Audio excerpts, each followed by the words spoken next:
The views shared on this podcast are personal opinions for conversation and insight only.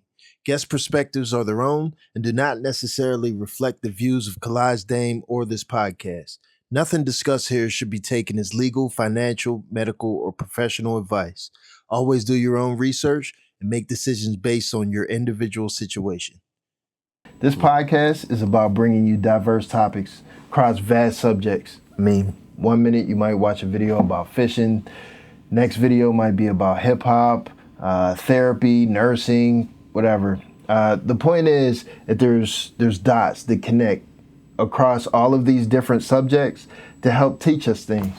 My point is to bring you all the stories and experiences from my guests so that we can learn from it, so that we can see the dots, so that we can understand and find basically the points to learn from inside of each story so that we can learn and grow together as plate cousins. I don't know if you remember, but there used to be a time where union jobs were so high up on a pedestal where it was like, you can't get a union job, like unless you know someone it's to pull you. Yeah. I think we're out of that point now. YouTube videos are huge. Yeah. I tell people all the time, watch YouTube videos. I know how to do everything plumbing wise. I still watch YouTube videos. So I remember putting a post on Facebook saying, if I was to put together a plumbing course for kids, how many people think that it would be a good idea? And I can't remember how many comments I got, but it was a lot. And they're like, yeah, you should do it, you should do it, you should do it. So that day, I went down to my garage and I just started building stuff. I made a section for hand snakes. I built a spot to learn how to do toilets. I made workshop for solder projects. I bought overhead projectors so I can do presentations, tools, everything. So from that post, within 3 weeks, I was hosting my first class, my first 6-week course. What would you say is like the biggest misunderstanding or like the main thing that would keep younger generation away from like considering plumbing as a career? We just shine a light where they hide the gray. It's the Kalaj Dame podcast. See if I could try to give you a good intro, though I don't know that I can. Of course, I'm not the greatest at intros, but my guy. So first, Mr. John's Development himself, live in the flesh, that is like adamantly, fervently helping the youth, giving back to the community on your own. Like no one forced you to do this. You just woke up one day and decided, hey, I want to teach the youth. And that has like grown into something magnificent. And that's probably what I would say you may be most known for to the public right now. Of course, I know you from way, way back, and I know that you're a very good guy, an amazing guy, professional in your own right as far as your career, being a plumber, love fishing just like me, stand-up black man, married, father. Yes, sir. Just, to me, a pillar in the community in general, but especially the black community. I appreciate you, and for sure. All of those things together is, of course, a no-brainer. Like, I had to bring you on the podcast, right? Yes. So while we are running through this as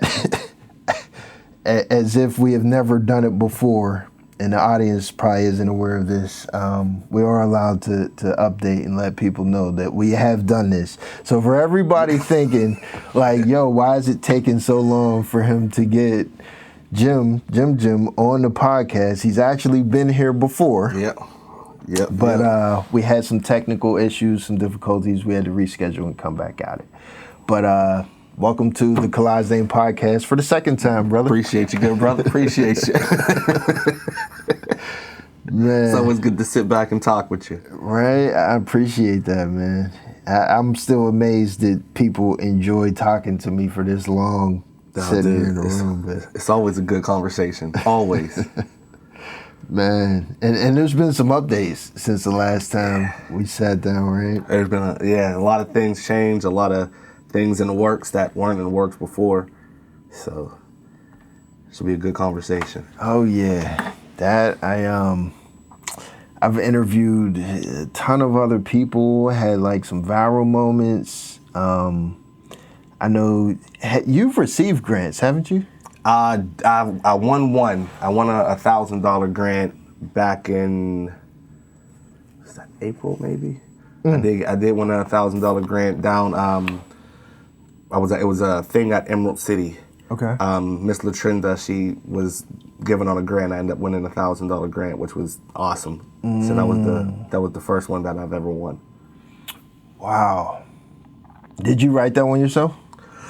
So it was more of there was a thing down in East Liberty at Catapult's building, and I never even knew I was inputting for a grant. They had just asked you, tell us about what you do and things like that. And each person who was at this event did it, and I ended up getting picked. There was three people who got picked who all got $1,000 grants. Wow. Okay. Yes, sir. Nice. All right. Let's start at first, just so the public knows. So I met you. What was it, 1997 maybe? Yep. You're actually not that much younger than me, but at the time I was like, oh, this little kid, still it was a huge difference back then. Yeah, right? Your parents, like, they were great, loving, black family and everything, which was weird to me coming from being like a kid from the hood. It was like poor. And I'm like, wow, this family is like amazing. And like I said, you were a really good kid. Of course, your sister, she's just good person in general, as much as I can remember. From there, we spent some time, there was some time where we weren't in contact. Yes. For quite a while, actually, until I ran into you online again, and then I found out that you're a plumber. This plumbing thing, see if I can navigate this. So you got into plumbing. You can dive more into the story of how you became a plumber and how that worked. But you've gotten so good at it that at some point you decided, I want to start a youth workshop, right? Yes. And a lot of people will probably know you from that, John's Development online on Facebook, where you offer the classes to teach the kids about plumbing and other things as well, right? Yes, sir. Okay. So I just wanted to get that out just so that people know like who you are and why you're here, and they hopefully don't turn off the episode just yet. So yeah, plumbing. How did you get into plumbing? So my dad was a plumber for 44 years. He wanted me to get into plumbing right out of high school, and I told him I couldn't see myself being a plumber. That's not what I wanted to do. Ended up going to Fire Academy, EMT school, did those for a little while, and decided, hey, let's give this plumbing thing a shot. And now I wish that I would have did it in the beginning, but then I look at it as I may not have been as focused at 18 to go through a 5-year apprenticeship. So maybe me waiting that little time in between made me a little more mature to be able to sit through it and push through it and become where I'm at now. So you said, was it Fire Academy? Yeah. And that's training to be like a fireman. Yep. I was a volunteer for Penn Hills for a good while, and then I was a paid fireman for Wilkinsburg for a little while. Is that a lucrative career? It is if you get with like the city. Working for Wilkinsburg was a small borough. When I was working there, I was making $7 an hour. Oh. To like rush into burning buildings. That's crazy. Which I guess is a little more than being a volunteer. So it just wasn't, at rates and things, at those times, it just wasn't nothing that I can stay and do forever. A little later on down the road, after I left, the city did take over them, and they all became city firemen. So now they're all doing pretty good, Nice. Yeah. Is that the EMT? Is that the same? Like the EMT was, almost like a paramedic type deal, Okay. Is that lucrative? If you get with a bigger borough, yes, that is. You know, it's a lot of the smaller boroughs aren't paying a ton. You know, so if you get in with the right area, you can really do pretty good. Do you still have those skills? Like if a fire broke out like down the hall, you like know what to do and not to do? Oh yeah. That's dope. Yeah, I still can make it happen. Yeah? Yeah. And all the EMT stuff like CPR and Oh yeah. like that? Yep. I can still do all that. I actually used to do CPR training for the Plumbers Local for the apprenticeship program. Yeah? Okay. Yep. Is there like some safety certifications or something that make you like more valuable as a plumber or you know, technician or whatever? You know, there's like as far as safety, you have like your ICRA program, which is like your infectious control. So those are like certain steps you have to take when working in hospitals to prevent any kind of spread of disease from where you're working at and going over into like where patients can be. So using HIPAA vacs and making sure you're having pop-up containments and things like that, just to contain everything to your workspace and not allowing it to go through to the hospitals and stuff like that. But that's for like a plumber. Like they teach you that as a plumber. Yeah, I actually taught that in the apprenticeship program also. Is there anything that you learn in EMT like that you're able to use as a plumber? Or even the fireman, like anything that brings you value? I mean, I would say more so is just, you know, if you see something happen, having that in your brain to act right away and, you know what has to be done, at least to keep you stable until the proper people get there. That makes sense. In my mind, I'm trying to find a way to justify, like, maybe not justify, but, you know, for people that have multiple careers and stuff like that. So, like, for me, I started out in working in a steel mill where I learned, you know, about grinding, metal forming, making railroad springs, cold and hot, coiling. So now as an engineer, electrical engineer, it doesn't really help much, but there are certain instances where it can. Yes. So like, for example, something as simple as, you know, we need a spring put on something. I know all the engineering specifics behind springs, how they work, you know, solid load, free height load, pitch, type of metal, all this stuff that, you know, if somebody needs a spring for something, even though I'm working on electrical stuff, I'd be like, that spring's not going to be good. You know, it's a compression spring that's not strong enough at free height load, stuff like that. Gotcha. That's a thing for us too. Like I don't know if this is like black community specific or even Pittsburgh specific, but the idea that we don't always know where we want to go or what we want to do when it comes time, like that transition to being an adult, where it's like, do I want to go to college? Do I want to go to trade school? Let me try this out. And then you try like a few different things before you land. Before you find something comfortable. Yeah. How'd your parents respond to that? They were good. My mom was a paramedic for a while, and she likes that high pace stuff, you know. But me as a fireman didn't sit well with her. My sister, it really didn't sit well. When I was working for Wilkinsburg, we both lived in Wilkinsburg at the time, just in different places, and she can hear a siren. It could be a cop. 3 a.m, I get a phone call. You got a fire? And I'm like, no, I'm asleep.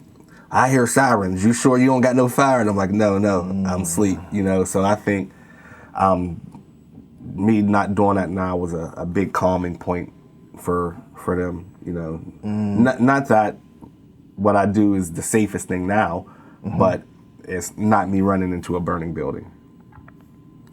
Yeah, I imagine it's gross being a plumber. At least from my perspective, I see dudes like jumping in sewers and, you know, poop splattered on their face and stuff like that. You get used to it.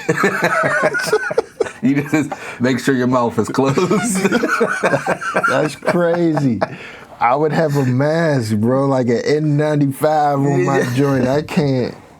It gets too hot with the mask, man. You just squint one eye and keep your mouth tight. You're good. Is that a thing? Like, do guys be getting like pink eye and? You know, I get pink eye, but I've got pink eye like my whole life. Like, I would get pink eye at like 39, and my sister's like, "How old are you? 4?" And I'm like, "What?" Yeah, pink eye.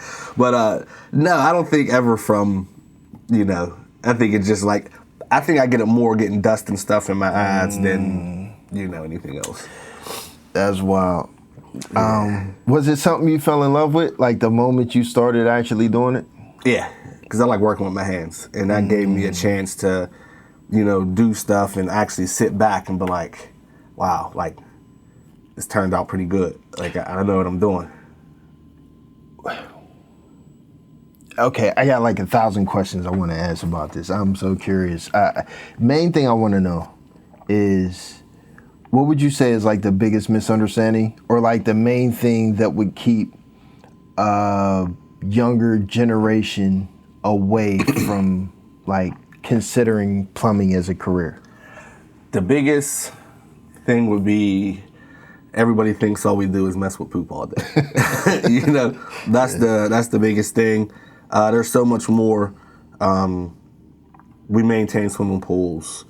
When you're doing new construction, that's exactly what it is. You're not dealing with any sewage. All you're doing is installing new pipes on new buildings. I've been a plumber now almost 20 years, and I don't think I really start like messing with like toilets and unclogging drains until like maybe like 7 years in, when I decided to do like a side job at somebody's house. Before that it was just strictly new construction, working at schools, PPG Arena, August Wilson Center, so many more different locations that I was on that were brand new.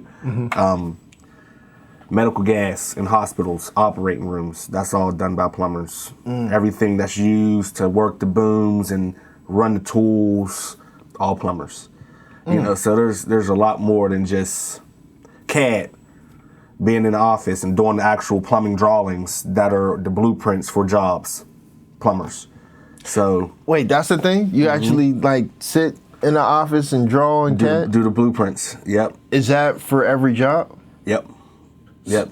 So whatever plumbing company has that job has the CAD, and most of the times it's the plumbers who are in there doing the drawings for the jobs.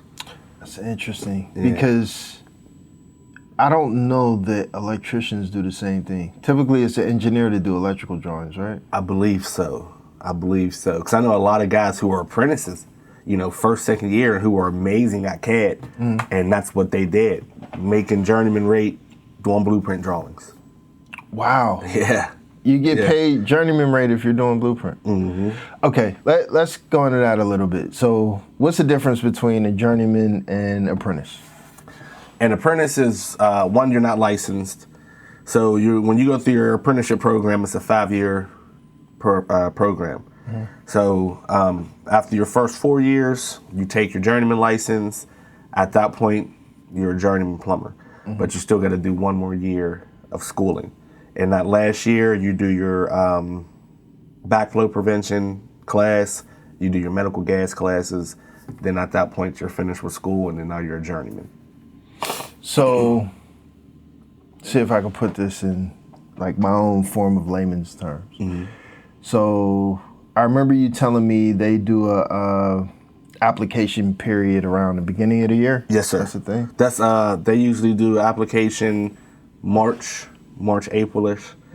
Then you do if you get picked, or once you do your application, you do your aptitude tests. That determines if you make it through to get an interview. So your aptitude test is usually like 7th through 9th grade math, reading. It's weird. Like they give you 70 questions and they're like, yeah, 5 minutes to get this done. And I think they grade it off of how many you get done in that amount of time, and out of those ones you got done, how many you got right. because it's not possible to get all 70 done in that amount of time. Right. You know, if you move from there to the interview, you do your interview stage, which is usually like May-ish, and then if you get picked, you start working in June. Then you work in June, and then school will start in September to where you do your 2 to 3 nights a week for 5 years. So, and this is specifically in the union. Is this all unions or specifically the union you're in? That's ours. Most people have the same kind of deal. I believe for the carpenters, it's 4 years. The electricians, I think it's 5 years.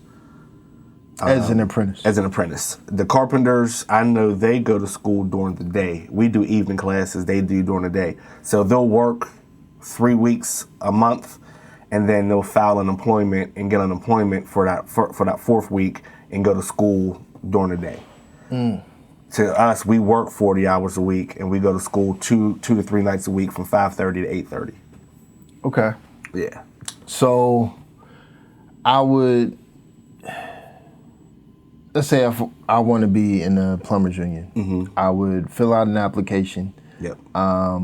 If I'm picked, then I would start my apprenticeship program. Yep. From the day I start my apprenticeship program, is it school and work? Yes. Like literally the day I start? Yep, you would start working in June, and then school would start in September. But when you start in June, you're working 40 hours a week. What am I doing? If I haven't been to school yet, like, am I fetching coffee? Like, no, you get with a good journeyman, a good foreman, it's all on job training, on hands, on hand training. Like I feel like there's a form of hazing in there, because like, being in the electrical field, like if I tell you check the voltage on that, and you're going from like hot to ground, yeah, somebody's like, no, idiot, like go line to neutral. You know what? I never had any issues with, it's been pretty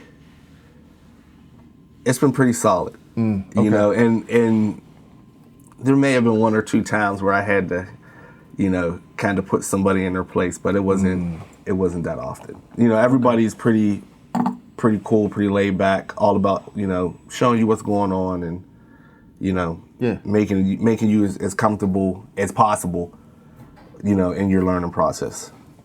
So is this a thing that someone would want, like, it's difficult to get into where it's like, hey, Jim, can you pull my application for me? Like, I don't know if you remember, but there used to be a time where union jobs were so high up on a pedestal where it was like, you can't get a union job, like, unless you know someone to pull you. Yeah.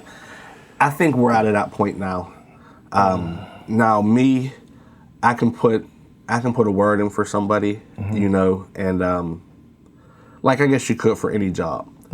But unless you pass that aptitude test, because that's third party given. Yeah.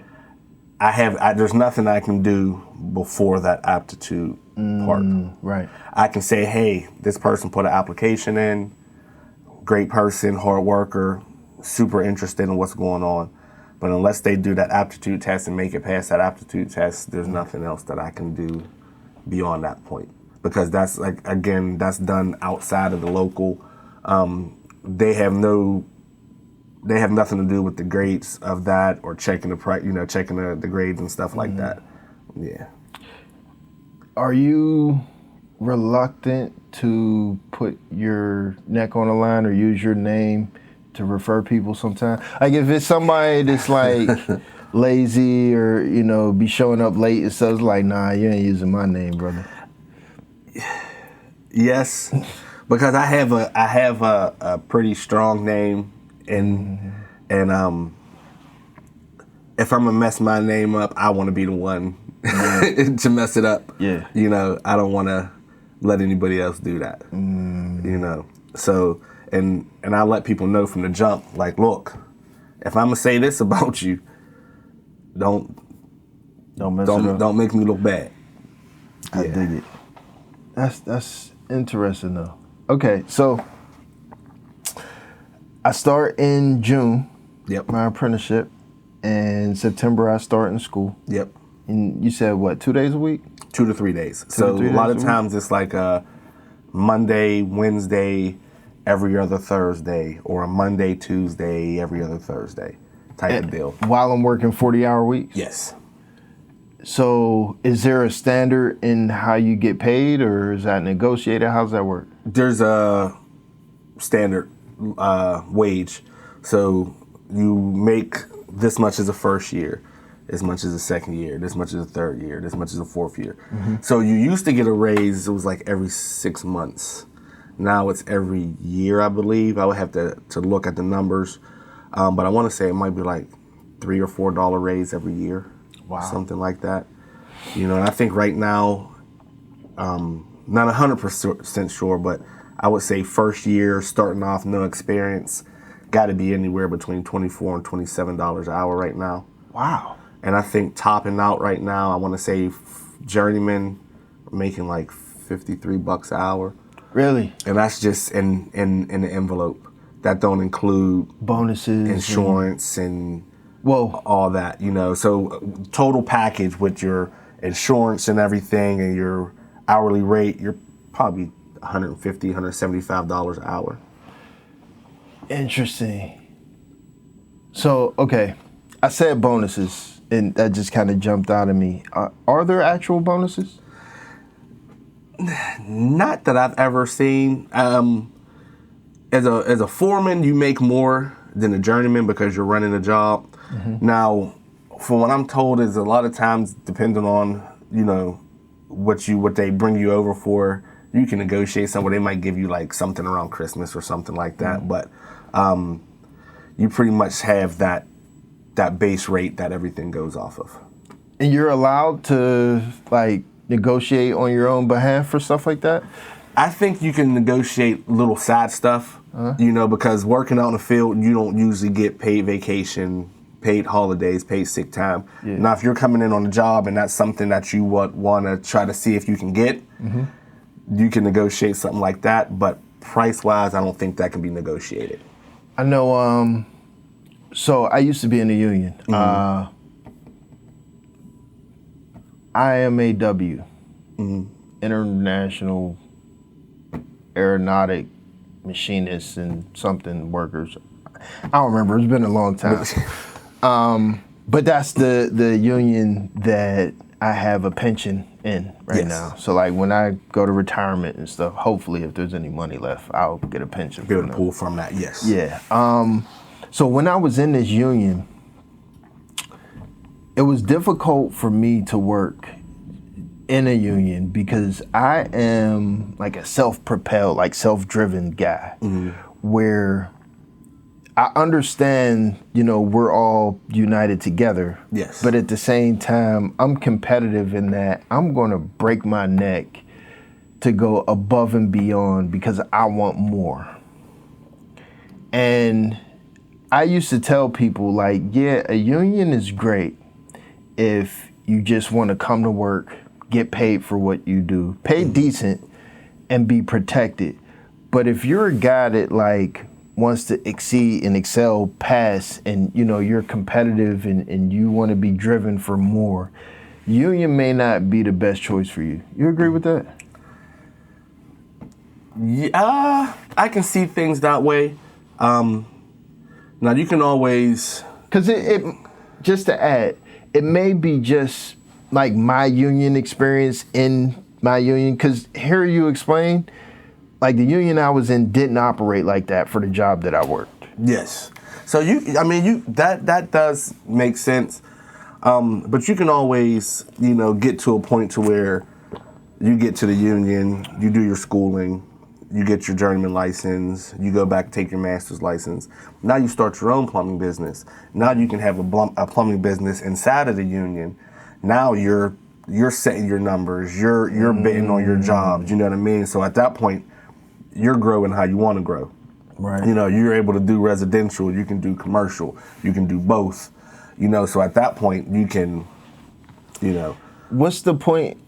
I mean, I guess it would make sense if you had people under you because you have to pay them like according to union rights and based on their contract, how you treat them. But how does that help you? Like if you're your own employee and you just have a contracting business or something like that, where's the benefit of being in a union while you do that? The work.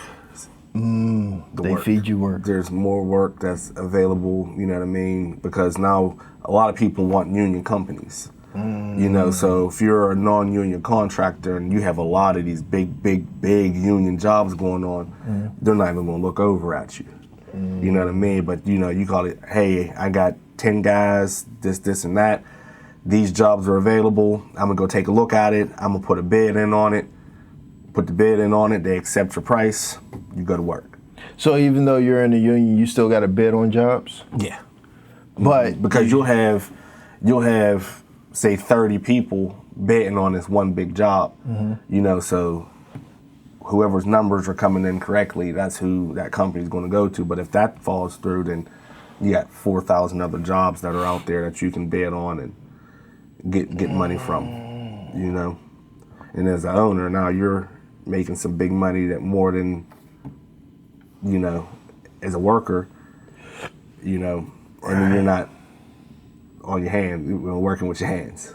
So would you have to have union employees with you? So like, let's say I was a union dude that had my own plumbing business or whatever, and, you know, bidding on jobs and stuff. I couldn't like bring my son with me and like pay him under the table even though he's not in the union? They prefer you to pull from the hall. Right. Yeah. Okay. Interesting. But that's dope. So basically what I hear you saying, and this is for people out there, especially people that are complaining, you know, jobs and stuff. Like I hear people say all the time, oh, $15 an hour, $20 an hour, this and that. Yeah.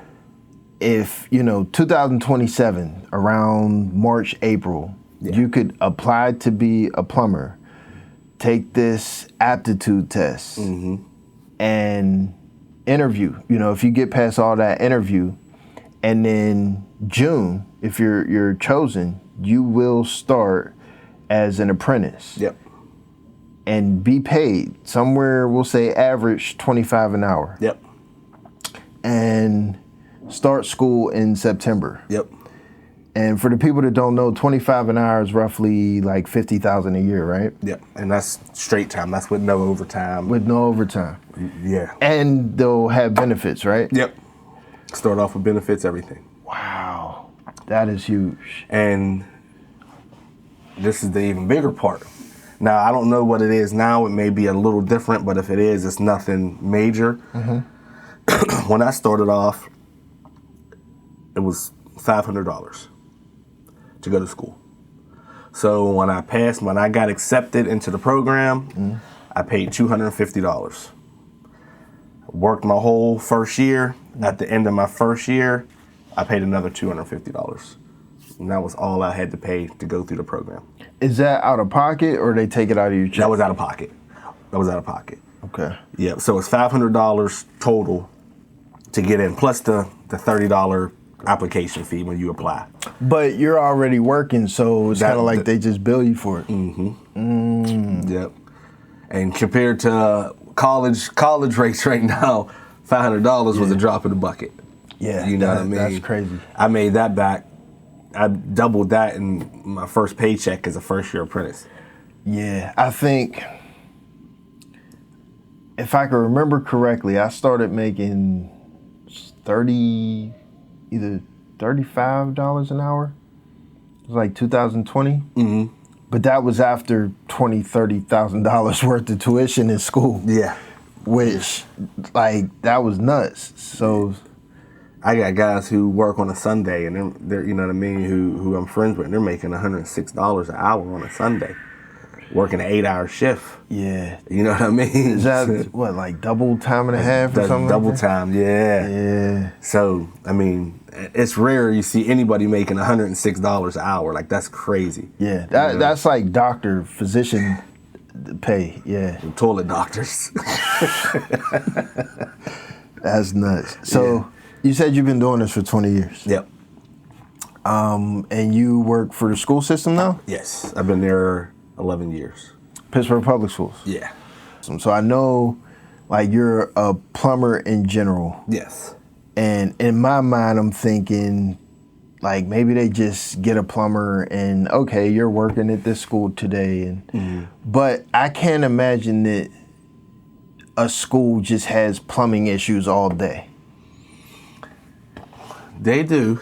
A lot of the things that we work on, sad to say, are things that are broken by kids. Broken sinks, broken toilets, clogs. But then you just have your regular, wear and tear things that you work on. So we go in and we can get one school, maybe give us 20 orders at one school. Or we can get 7 orders or, 3 orders at 7 different schools. So you bang this out, go to the next school, go to the next school, go to the next school, But we maintain everything plumbing wise, new stuff that it gets installed, drinking fountains. We do the fire systems. We do the anything installing fire extinguishers, sprinklers that break. We maintain the swimming pools, toilet paper holders, paper towel boxes, mirrors, sanitary napkin boxes. We maintain Gas lines? gas lines. That's the thing I feel like many people may not know, that plumbers do gas lines. Yeah, too. a lot of gas lines. Maintain the art rooms, the clay traps and stuff under the sinks. They get clogged. We clean them out. Grease traps in the cafeterias. Yeah. So we cover a wide range of things. But it gets disgusting sometimes. I mean, because you said like grease trap. Immediately I thought of my, I forgot what they're called, but like in your basement, that thing with the small little holes in it, that grate. Where it's like every once in a while, like if it floods or you spill some water to start overflowing, then it's like you got to pull that out and dig it out. Grease trap smells. They're so bad that we can't do them while school's in, because it'll literally make the entire school stink. So they can only be done on overtime in the evening, on a weekend, or in the summer when school's out. So usually summertime we go around and we hit every school and get all the grease traps cleaned up. When I say they're bad, dude, they're bad. It's bad. They smell so bad. That's crazy. Yeah. I seen so you used to do content. I don't know, I haven't seen you do it lately. I still do. I need to get back into it. I do more during my classes. I want to start doing more at work. But it's tough sometimes when you work with people, and I don't be wanting to have, catching other people on video and stuff like that. So it gets a little harder at work. But for my classes and stuff, I do a lot of content just for the reasons of, I can say I'm doing this. I can tell you I'm doing this every day. I'm teaching these kids I'm doing this and doing this. But if I don't have any physical proof, then it's just me talking. That's dope. I mean? So you can actually show, like, this is how you change out a stack. That, but even more as people who want to fund you. They want to see that you're actually doing and not just saying what you're doing. Right. So I want to be able to say I'm doing this, and if you don't believe me, you can go onto my page and actually see everything that I'm doing, every class that's happening, and be able to say, well, he is really doing what he's saying he's doing. Right. Yeah. Oh, wow. Okay. Yep. I didn't even think about that. So I guess, like, in terms of like funding and stuff like that, like for the podcast, for example, I could show like behind the scenes and how the camera's set up and like my editing and stuff like that. And because anybody can say they're doing something. Yeah. But unless you actually see them doing what they're saying they're doing, then it's just hearsay. Right. You know what I mean? Okay. And people want to make sure that they're giving to somebody who's really doing genuinely what they're saying they're doing. I get it. Yes, sir. Okay, so the content. What I wanted to, I guess, ask you about, because I used to appreciate the content. Yes. Like, I know a decent amount of plumbing. I don't know, by code, you need this wide fitting as opposed to a 90-degree angle, because it's vertical and you got to have a vent this distance away from a drain. Like there's a bunch of specifics that I don't know about, but yes, I know, like, how to glue PVC pipe together. Yes, sir. I know some basics like, is it a tub drain, a shower drain? Maybe it's a shower. It has to be 2 inches. Yes. And tub is 1.5 inches. 1.5 inches, right. Yeah, which I always thought was backward because Yeah. you dish out more water in the tub than the shower does, in my opinion. Yeah. So I always thought it would be reversed, but it's... I feel like it's maybe because of how much water it holds. Because the tub holds more water. And that's why I would think it would be 2 inch for the tub, but it's 1.5 inches compared to your shower, which is 2. Or maybe because you plug up a tub. Could be it. I always wondered. Either way, so I don't know if I told you this last time. I redid my bathroom. I don't even know if I should be putting this on camera, but I just do it anyways. Yeah. So I am not a certified plumber at all, right? Yes. I ripped out my whole entire bathroom. It had a 36-inch cast iron shower tub. Okay. In my upstairs bathroom. Somehow I managed to get it out. It was heavy. 300-400 pounds. Crazy. So what was happening, the people that owned the house before me, they put tile on the shower walls. And it was like that stick stuff. Yeah. And then the wall itself was like normal, like gypsum board. Okay. Like drywall probably. Yeah. And then the sealant was wearing out around the tub and the wall. So whenever you run the shower, water was getting into the walls, draining down through the floor and into my kitchen downstairs. So one day, the plaster, because it's a really old house, plaster above my refrigerator, the whole thing just came crashing down because it was filling up with water. So I'm like, well, yeah, I can fix the ceiling, but ultimately, I need to fix the bathroom because it's just going to keep messing up. Collapse again. So I ripped the whole entire bathroom out, like down to the sticks. Pulled the whole entire floor out, so it was literally just a joist. Cast iron stack from the tub. It was a 4-inch? Probably 4-inch. I think it was 4-inch, yeah. I had to, I think I used some straps around the cast iron and tied it to the joist while I took a Sawzall to cut it, because it's heavy, right? and my kitchen's underneath, so it was going to the tub, underneath the tub, and then it angled out and then went down to the stack. So that section there, I'm like, I wanted to put PVC in there, so I put one of those Fernco bands. Yeah. With the two straps. Yeah. So I put a Fernco on there and put it on PVC because I had to move my toilet. That's what it was. So yeah, I had the straps on the cast iron and I'm cutting through. Mind you, I went through about 10 different Sawzall blades. Yo, by the end of everything, it was like, forget this. I couldn't be a plumber. You see? And then they're like, you need a vent. So I can't remember this is it. So because it was a 36-inch square tub, technically, it was a 1.5-inch drain. Yes. Because I was converting it to a stand-up shower, I had to change it to a 2-inch. Yes. So there's a Y that comes off of the toilet, and one went to the vent, and one went to the tub. So I just put another one in there. Like, I don't know if this is right or legal or whatever, but so you put a new fitting, but tied it back into the existing vent. Yes, sir. Yeah. And that'll be good then. Yeah. Yeah.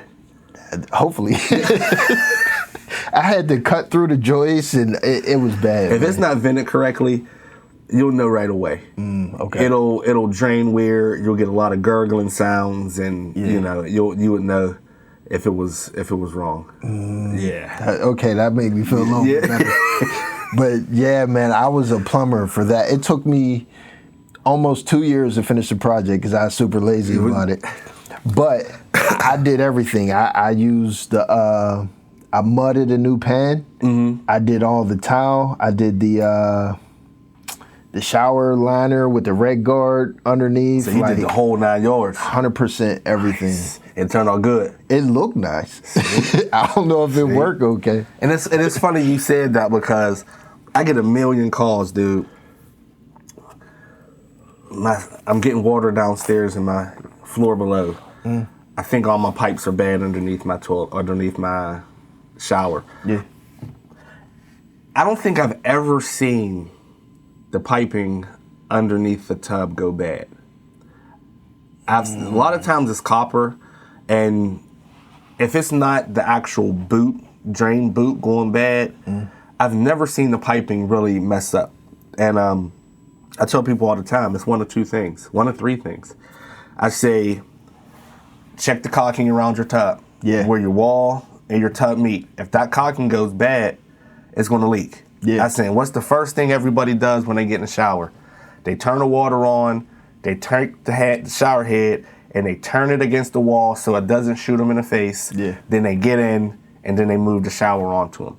As soon as that water hits the wall, it's running down behind that caulking. Draining down, yeah. Or if you got tile walls and you got grout missing, it's going into that grout wall, and it's going down. Yeah. And then another thing that people don't pay attention to, you caulk from your tub to the floor. That seam where your tub and the floor meets, you caulk it. When you get out of the shower, all the water on you runs onto the floor, and if that caulking ain't good, it just seeps down into the gap and ends up in the floor below. Yeah, and to add more to that, so I just found out that I have termites in my house like earlier this year. Yeah. And I had to pay, it was roughly close to $3,000 for an exterminator to come out. Yeah. And he took me around my house and he showed me the joists that ran like underneath my middle bathroom in my house. There's two like sister stacks of 2x12s probably. I don't think they're 12s. I want to say 2x6s. Okay. And they're sistered together, but he showed me in between them, like there was like a hole. He was like, this is probably a home to termites. And he was like, they're there because there's moisture in the wood. And he was asking me, he was like, have you ever had like moisture? What's above this? And I told him it was my bathroom. So since then, well, I don't think there's termites there now, like in that specific place. Yeah. But at one point in time, water was leaking through that floor before I renovated that bathroom. So one thing that I did, whenever I do anything, I dive into YouTube videos and I watch tons of videos. Like you were talking about grants, like you watch different ones and pull out the consistent information. Yep. I do the same thing whenever I'm like taking on a project when it's something I know very little about, where from what I learned, you red guard everything. If water can touch it, red guard everywhere.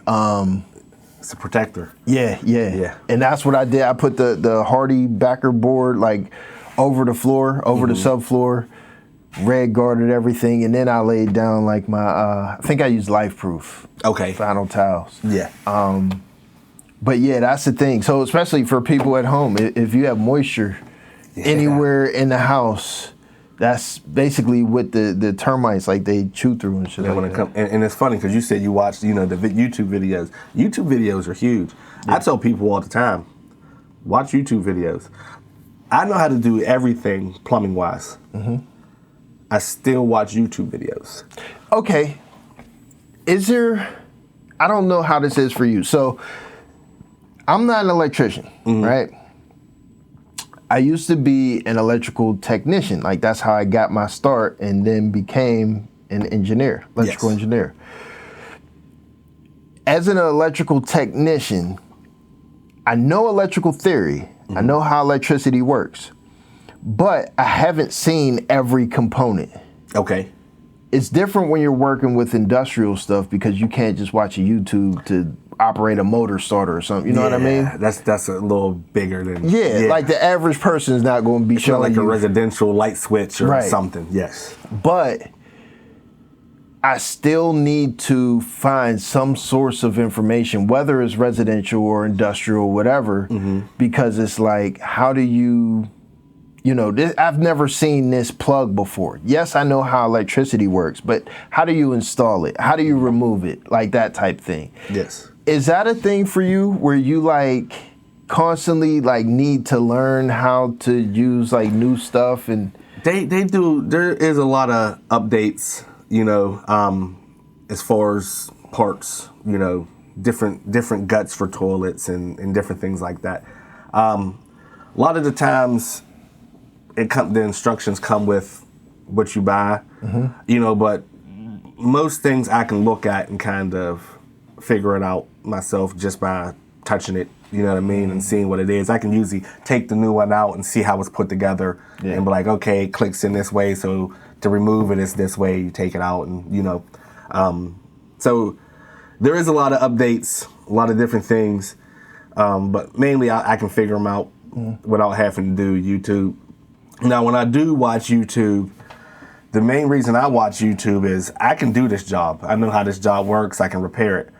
But I'll watch a couple videos for the simple fact that I can do it, but this person's way may be a little faster than my way. Okay. Their way may cut down an hour depending on off of the way that I was going to do it. Right. So that's the main reason why I will watch a video. I'll bounce somebody else's way of doing it off of my way and kind of determine, because then also you get in situations to where your way may not work in this situation, but my way might.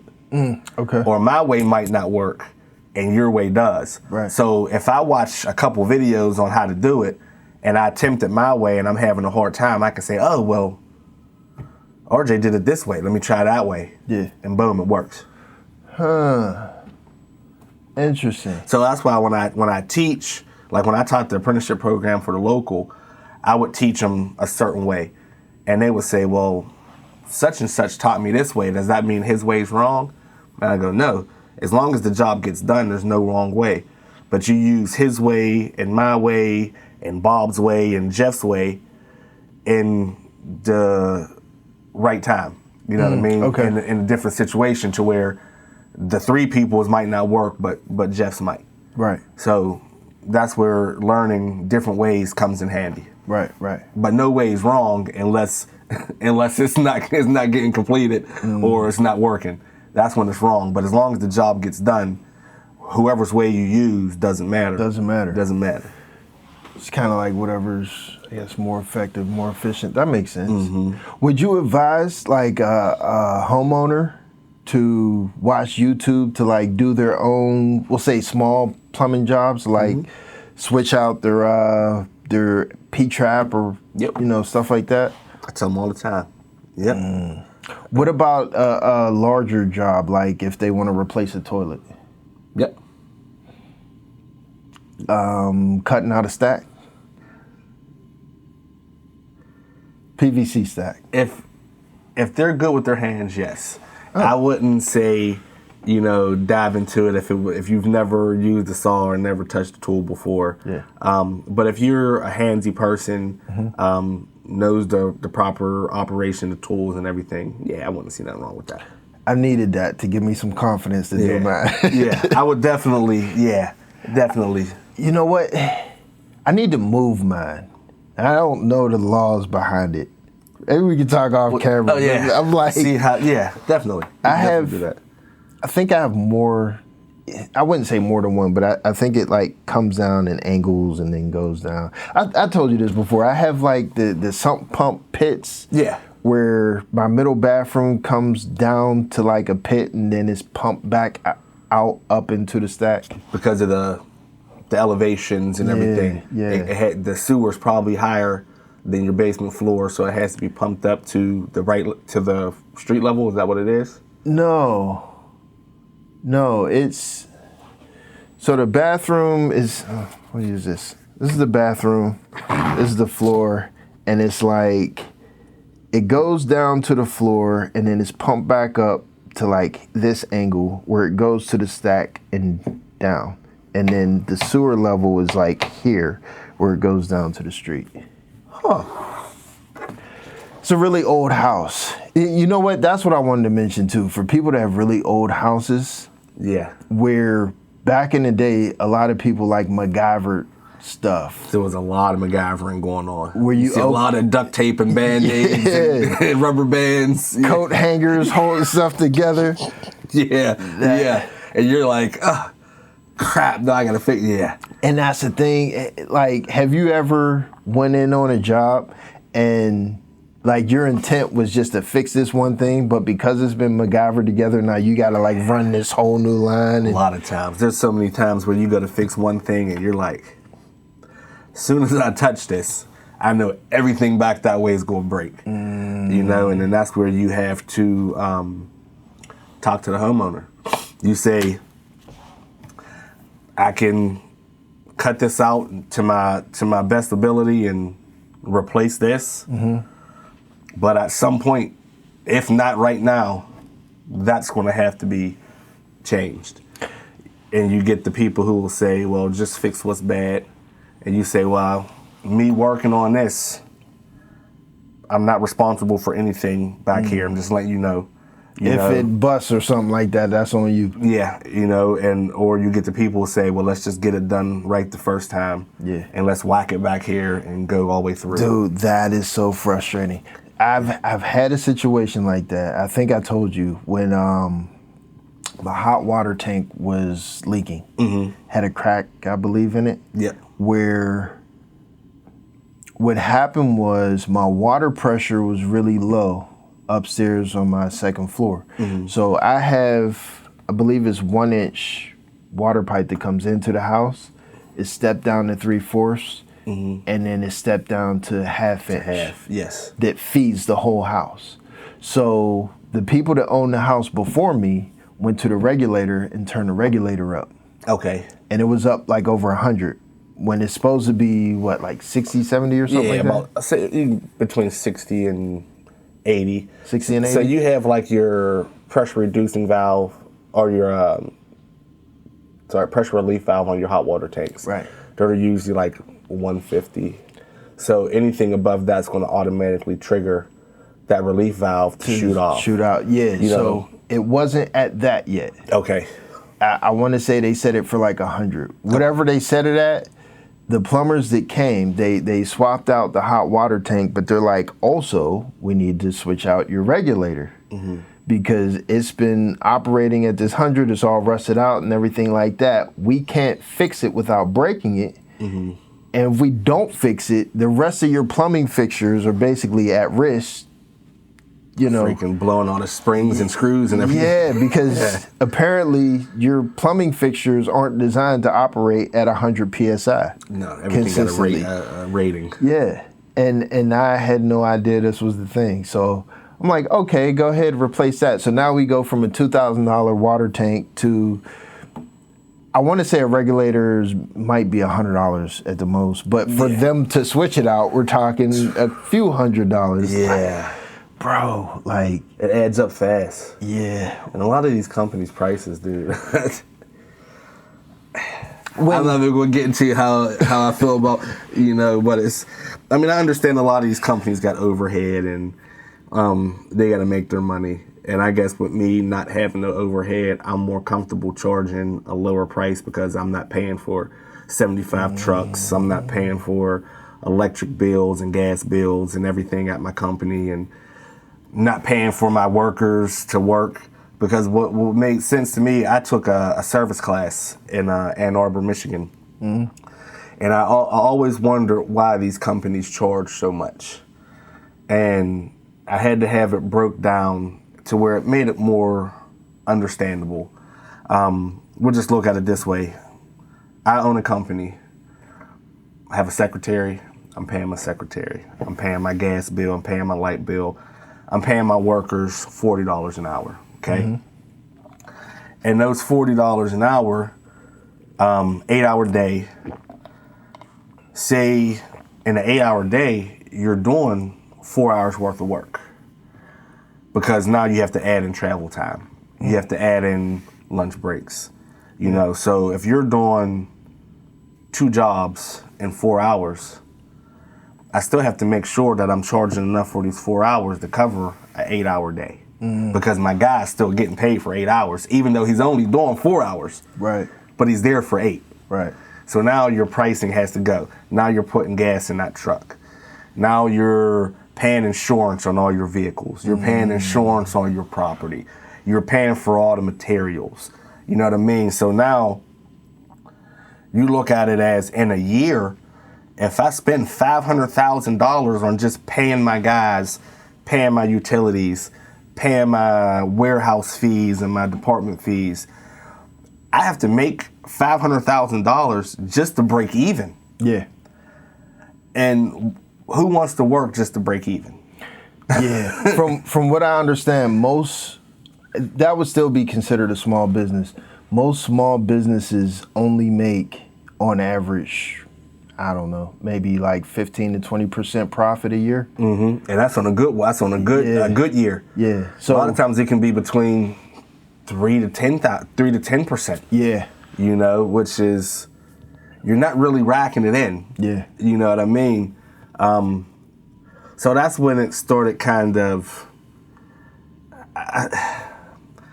it's still tough to look at a job that I can do in 25 minutes, and I can charge $200-300 for it, to a company doing the same thing in that amount of time and charging $7,000. It just still doesn't sit well, but it has to be done in order to survive.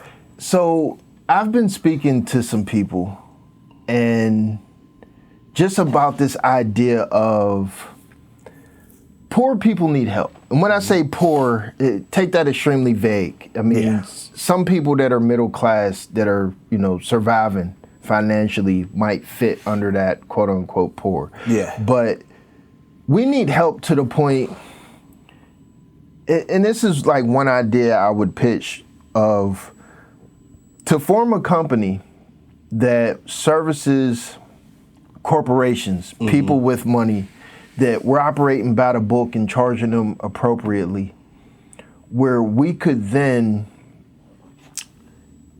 have enough, available time or whatever to also offer a more affordable service to the people that don't have it. Like, I don't really know exactly how to navigate that. I have the idea, but you get so many elderlies who are on a set budget, who really run into a lot of issues, who really need help. And it seems to me like those are the ones who the companies really come in and they wax them. You know what I mean? Yeah. And I hate to say it, it's the same with ladies. They figure they don't know anything, so I can tell them, if we don't do this, your house is going to flood. There's that. There's also, when you're dealing with like corporate entity structures, you have the dude that doesn't know anything about plumbing that's talking to the customer. Yeah. So I'll give you an example, not even plumbing related. I went to a Firestone to get my brakes done on my truck. And the guy working the front desk at the Firestone tells me, hey, your calipers are seized up. You need brand new calipers. And for the people that aren't aware, calipers are basically the mechanism that like squeeze your pads on your rotors. And they're very expensive. Yeah. And then in order to replace your calipers, you need to re-bleed your brakes and all this stuff. Like, it's a whole thing, right? So he says, your calipers are seized up. I said, what? That doesn't make sense, because this was a 2017 truck and it was 2019. I'm like, how the hell are they seized up? How do you know this? He's like, well, he broke like 2 clamps trying to close them. Like, they're screwing calipers. He's like, well, my tech, he's a good tech, blah, blah, blah. So he thought they were a compression style where you put a C-clamp and just compress them. Right. But they're the ones that have got the little triangles, and they got to be screwed in. Turned in. So he had to go back to the tech and talk to him, and the tech screwed him in. Dude came back to me like, oh, yeah, misunderstand, whatever. Of course he's going to protect his tech. Of course. But he's like, oh, yeah, they're fine. But that situation to me is like, if I didn't know about vehicles or replacing vehicles, You would have paid hundreds of dollars. $1,000. It would have been at least $1,000 extra. And like a woman or even a dude that don't know about vehicles in that situation, they're paying tons of money just based on someone else's mistake. Yep. And It's crazy. I feel like stuff like that, like it probably happens in plumbing too. Like I think about in electrical.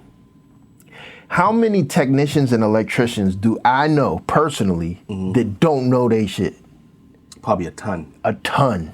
Like to the point when I was hiring someone for my department, it took me like 2 years of fielding applications and interviewing people before we found a guy.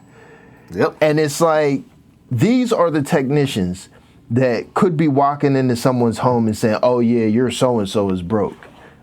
When they could have broke it themselves, or it's not broke. They see a number sign, and it's funny because I do the homeowners classes.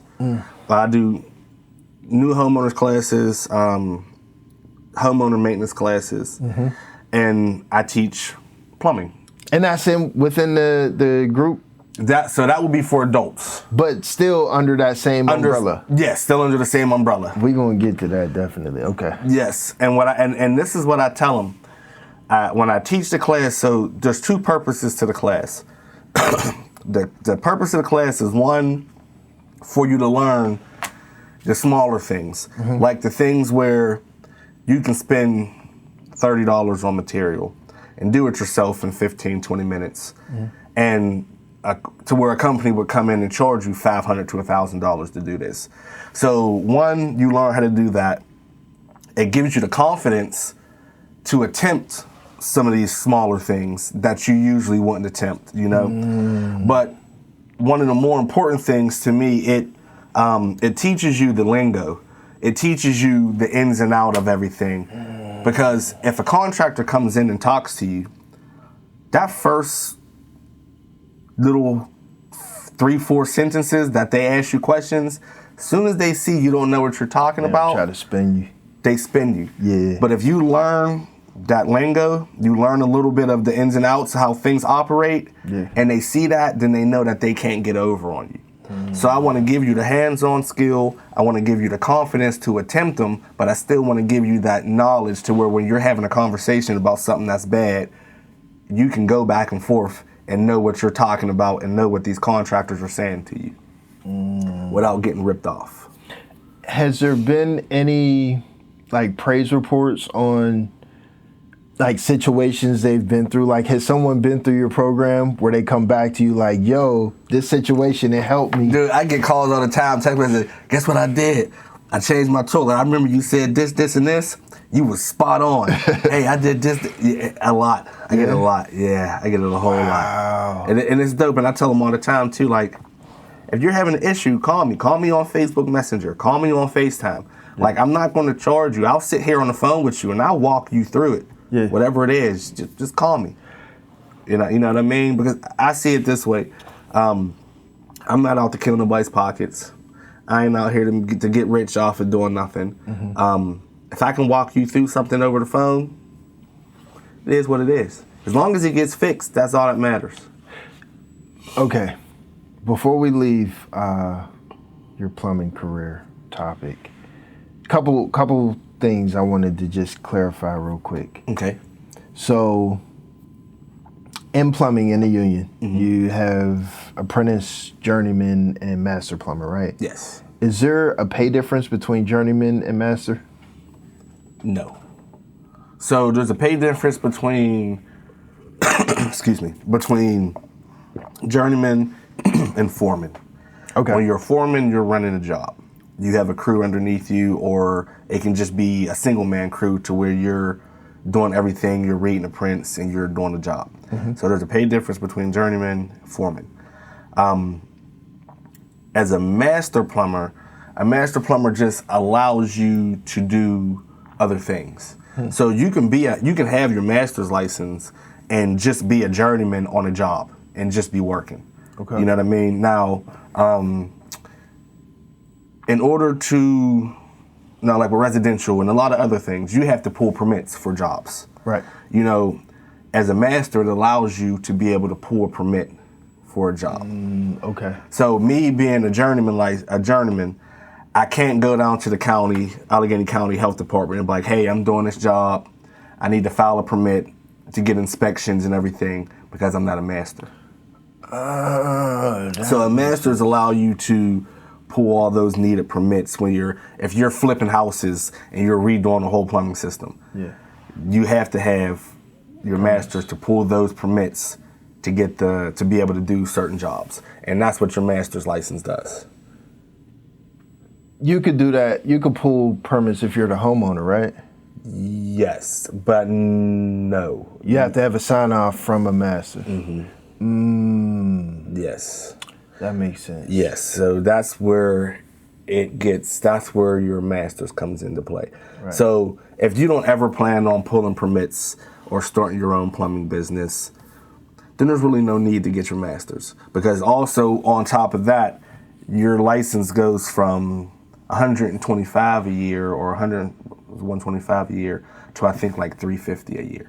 And that's not union dues too. So you pay union dues and your license. Yeah, you pay your license every year, and you have union dues that come out of each check. Okay. Yeah. So, okay, I've heard people pitch to me like I'm a master plumber, as if it's like, oh, you're the god of plumbing. It's literally like, is that just the main sales point of it? So it doesn't necessarily mean you're so much better than a journeyman. You're just a regular plumber who can pull permits. That's crazy. For people try to throw that out there, oh yeah, my homie, he's a master plumber. You should get him. That's good to know. I feel like it allows you to do the permits and stuff like that, but they know just as much as I know. So, is there in your future a version of you, like where you go get your master license so that you can run a plumbing business? So I took my master's, and sad to say I didn't pass it. So usually when you take your master's license, you kind of want to go. So you're able to take your master's after having your journeyman's license for 2 years. Okay. You have to have your journeyman for 2 years, and then that allows you to go back and take your master's license. I should have taken my master's license 2 years after I got my journeyman's. I decided not to, and I decided to wait like 13 years. So there's a lot of stuff that you forget book-wise in 13 years. You know, and your master's license is an 8-hour test. You got all these drawings you got to do. You got 100 questions you got to do. It's literally 8 hours, you know. I should have went and sat in the code class for a full year because they do a master's license in December and they do a master's license in April. So I should have went to class in September, learned, and then went back again and did the full year. I went back for 2 months and tried to hurry up and cram everything in, and then took my master's license. Didn't work. You got to have a 75 to pass. I had a 73.5, so I missed about a point and a half. That sounds like you need to go back for that, brother. Now, a lot of the reason I probably won't take it, I don't pull many permits. I'm actually trying to kind of get out of doing work on the side. Now with the school and everything, it's just, I need like 30 hours in a day to be able to do everything, you know. Then a lot of the code changed. There was a lot of updates and a lot of things like that. So I would really have to go back to school for a full year. And again, that's from 5:30 to 8:30. And that's only if you want to pull permits. Yeah. Where you're like, is it really worth it? Yeah, you know, and I don't have the time to go to school 2 nights a week from 5:30 to 8:30 with the family and with working and with maintaining the school. It's just, it's tough. Too much. Yeah. That's the equivalent for me. So like engineers, we have the EIT and the PE. For me, maybe it would just be PE, but professional engineer certification. Okay. Which is like a lot of jobs that, you know, when it's a safety thing. So like take a structural engineer, for example. If you're designing, you know, a building, you know, some commercial building or some shit like that, the company that you work for wants you, like, you need to have your PE license. So it's like the same thing. For me, electrical engineer, let's just say I was running I was designing the electrical system for like a new data center or something like that. Okay. Yeah, you probably want to be PE certified. Like they want certifications on all these things, probably for insurance and stuff like that. So it ain't just random person doing it. Right.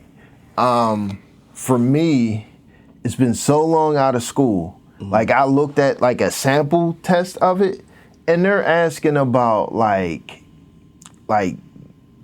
gate symbols and, you know, how do you make this type of circuit? And I'm like, dude, I don't remember any of that. Now you can do it, but when you look at it in word form, it's night and day. But some of it I can't even do now. Oh, really? Okay, because gotcha. there's so many disciplines, just in electrical engineering, there's so many different disciplines where, like, my initial degree is in embedded systems. So that's like resistors, diodes, you know, small components, capacitors, stuff like that. Yeah. My job, my professional career is industrial manufacturing and control systems.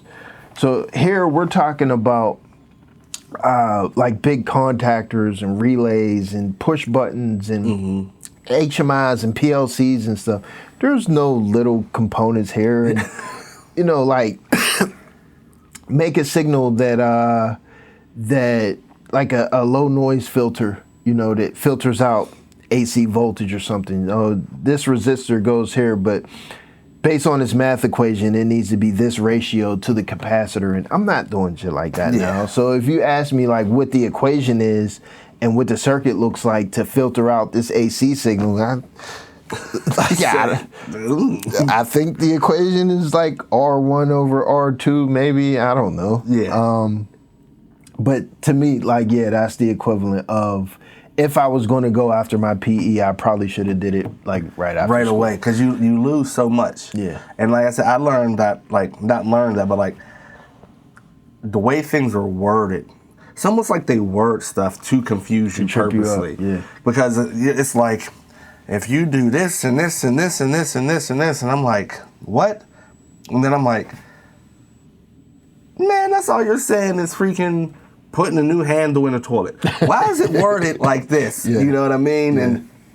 Yeah. And and we all know that hands-on, to me, is the best way to learn. Yeah, absolutely. I can read something and it's Japanese, you know, and it looks like it's Japanese, but I put my hands on it 2 times and it's easy. Yeah. You know, and I think that's why a lot of programs should go more off of the hands-on portion than the written portion. Right. I never thought that a written portion should determine if you're capable of doing the job, because not everybody is a visual learner. A lot of people are more of a hands-on, let me do it type of deal. Let me give you some pushback. See what you think of this. I think some jobs, if you are, especially like if you're running your business or whatever, they require you to be a problem solver. Yes. So much in that there are moments where you're not using your hands, where it's not, I need to use my hands to fix this, but more so, like you said before, there's different ways to do a specific task. And sometimes you're faced with challenges and you initially are like, how the hell do I solve this? And you have to stop and think, what's the best way to make this happen? Yes. Where maybe like a written test format is just your ability to process information and think about like the best way. Yes. Does that make sense? Yeah, I can see that too. Yeah, because a lot of our job is problem solving. You know, it's, hey, I got to do this, but I got this in the way. I got this here. I got this here. Like you said, your mind, when you were doing your bathroom, your mind clicked in to where this stack is heavy. If I cut this stack, 1, I'm not going to be able to support it. 2, my kitchen's down below, so I can't just cut it and just let it drop. Yeah. But if I rig this up to where when I cut it, it's stabilized, I'll be able to cut it and then reach over. Now officially I can get 2 hands on it safely. Now it works. Yeah, exactly. So it's you're seeing everything before anything happens. And that's a huge thing. You know, because you get a lot of people who they don't see the beginning steps. You know, when you're doing a plumbing job, especially if you're dealing with water lines or anything, if you don't see the beginning stage, you're gonna make a mess. You get into a house, the first thing you're doing, where are the valves at? Where can I shut this water down? Where can I do this? Where can I do this? Because if I just jump in here and just start cutting stuff without shutting the water, now we got a flood. I feel like that comes from experience too. Yeah. Like, even electrical, and I'm referencing electrical a lot just simply because it's a trade, and I feel like there's a lot of similarities. I've absolutely been electrocuted. It ain't fun. And that's why I don't do electrical work. Because if I mess up in plumbing, I get wet. I don't get electrocuted. You know what? So that's cool. But stop being a sissy though. 'Cause it don't hurt that bad. Well, if I'm changing the light bulb, bro, I tell the kids, do what you're doing because I'm shutting the house down. I'll freaking hit that breaker. For a light bulb? Dude, I don't want to get blasted. I got blasted before and it wasn't fun. I can respect that. Yeah, I don't. It's like a little tingle. You never put your tongue on like a 9-volt battery as a kid? I don't like that either. That shocked me too much. I don't want to get blasted. No. Oh man. So you gotta shut the power off. Yeah. Because again, you want to eliminate anything that can cause. But I learned that from experience from getting electrocuted. Yeah, you say, ooh, that didn't feel good. Yeah. Yeah, because then you got to look at it this way too. We do a job to make money. Yeah. Right? And if I don't take the proper steps to make sure that my job is done efficiently and I'm not causing more damage, because that other damage that you cause come out of your pocket. They're not going to pay for you to fix it. Yeah. That's out of your pocket. So you came in here thinking you was going to make $300. Now you're paying $3,000 out of your pocket because now you got to replace wet drywall. You got to fix a ceiling that collapsed. You got to do this. You got to do that. Yeah. You know? And I also learned that time is money. Yeah. If you're on a job for too long, if you put in a price, your price is set on however much time you figured you was going to get that job done in. Yeah. So if you looked at, like I said, $300 in an hour, that's $300 an hour, right? Now you stumbling and fumbling and bumbling, now you're there for 10 hours. Now you just made $30 an hour. That's a big difference. You know what? I feel like just my peer group, maybe our peer group, and this could be a black community thing. I feel like a lot of times the people that aren't used to being in a whether it's self-employed or entrepreneurial position tend to minimize exactly what that means of time is money. Where the concept of like productivity for like how much time you're putting into something and then how much money your time is worth.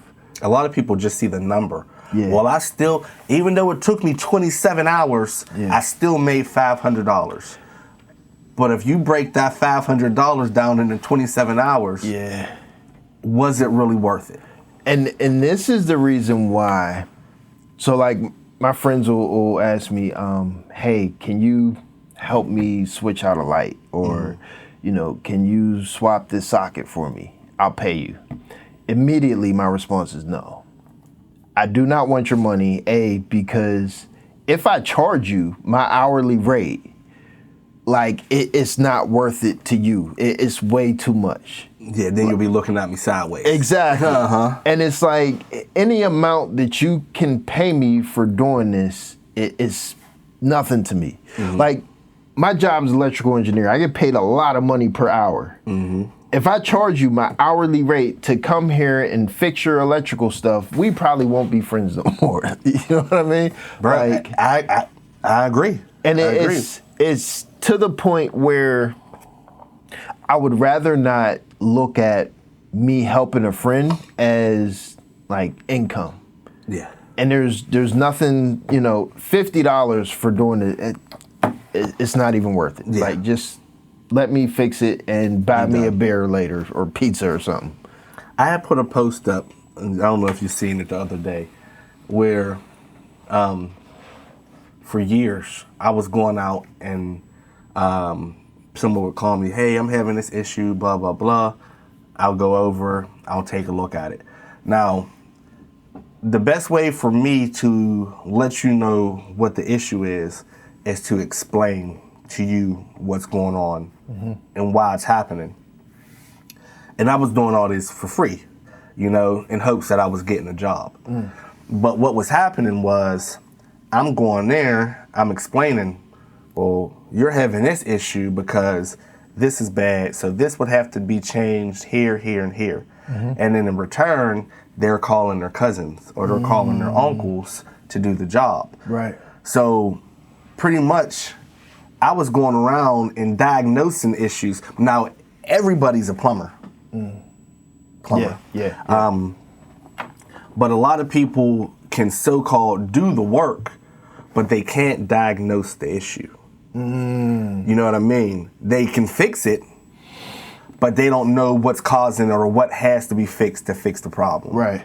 So I was going around and doing this, and then somebody else was fixing it.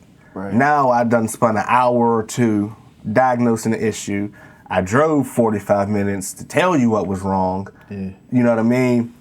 So I got to the point to where I'm like, well, I'm just losing. Yeah.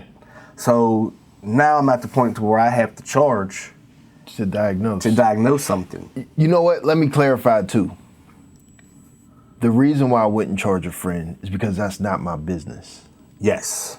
If that was my business, then maybe I would find some way to offer discounts or something. But like, that's not how I'm earning my money. This ain't your everyday. Exactly. That's not your everyday grind. Right. To make your money. Yes.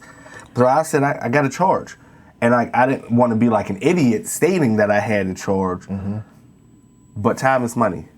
Your knowledge is money. Yeah. A lot of people feel that when you do a job, you're getting paid for the job, which you are.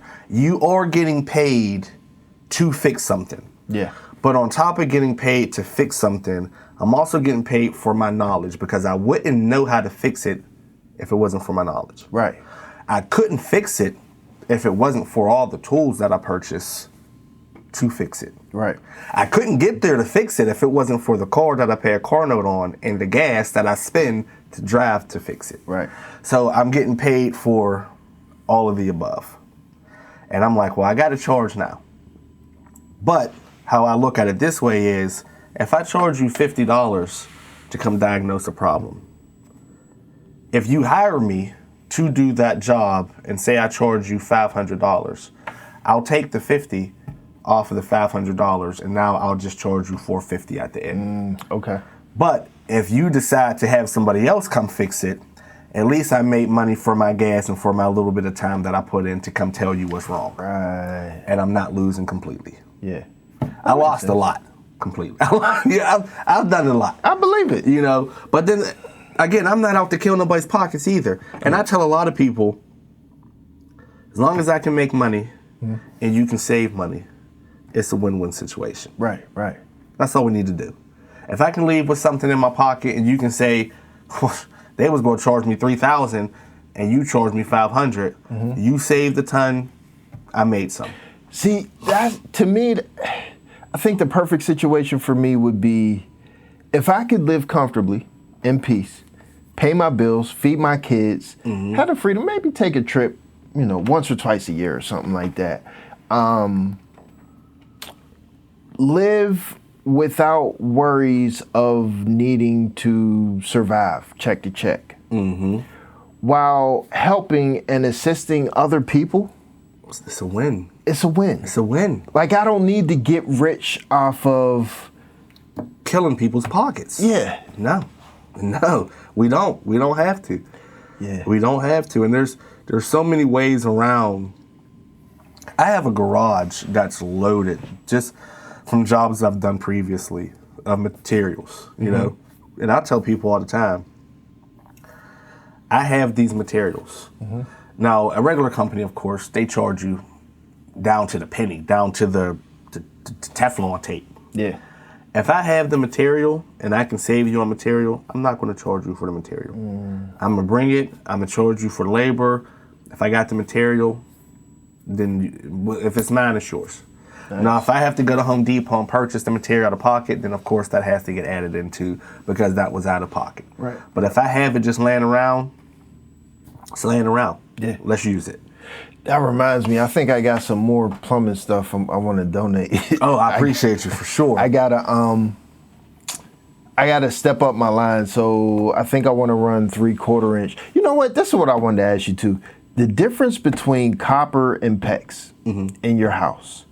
Is there a benefit to do either or? Like in my house, I have copper lines, but like I said, most of it is 1/2 inch. So I want to put the main line that runs through the house in 3/4 just to increase, like for that water pressure, and then run the 1/2 inch from the 3/4 to feed all your branches. To feed all my branches, yes. Rather than 1/2 inch feeding like every branch from the main line. Yes.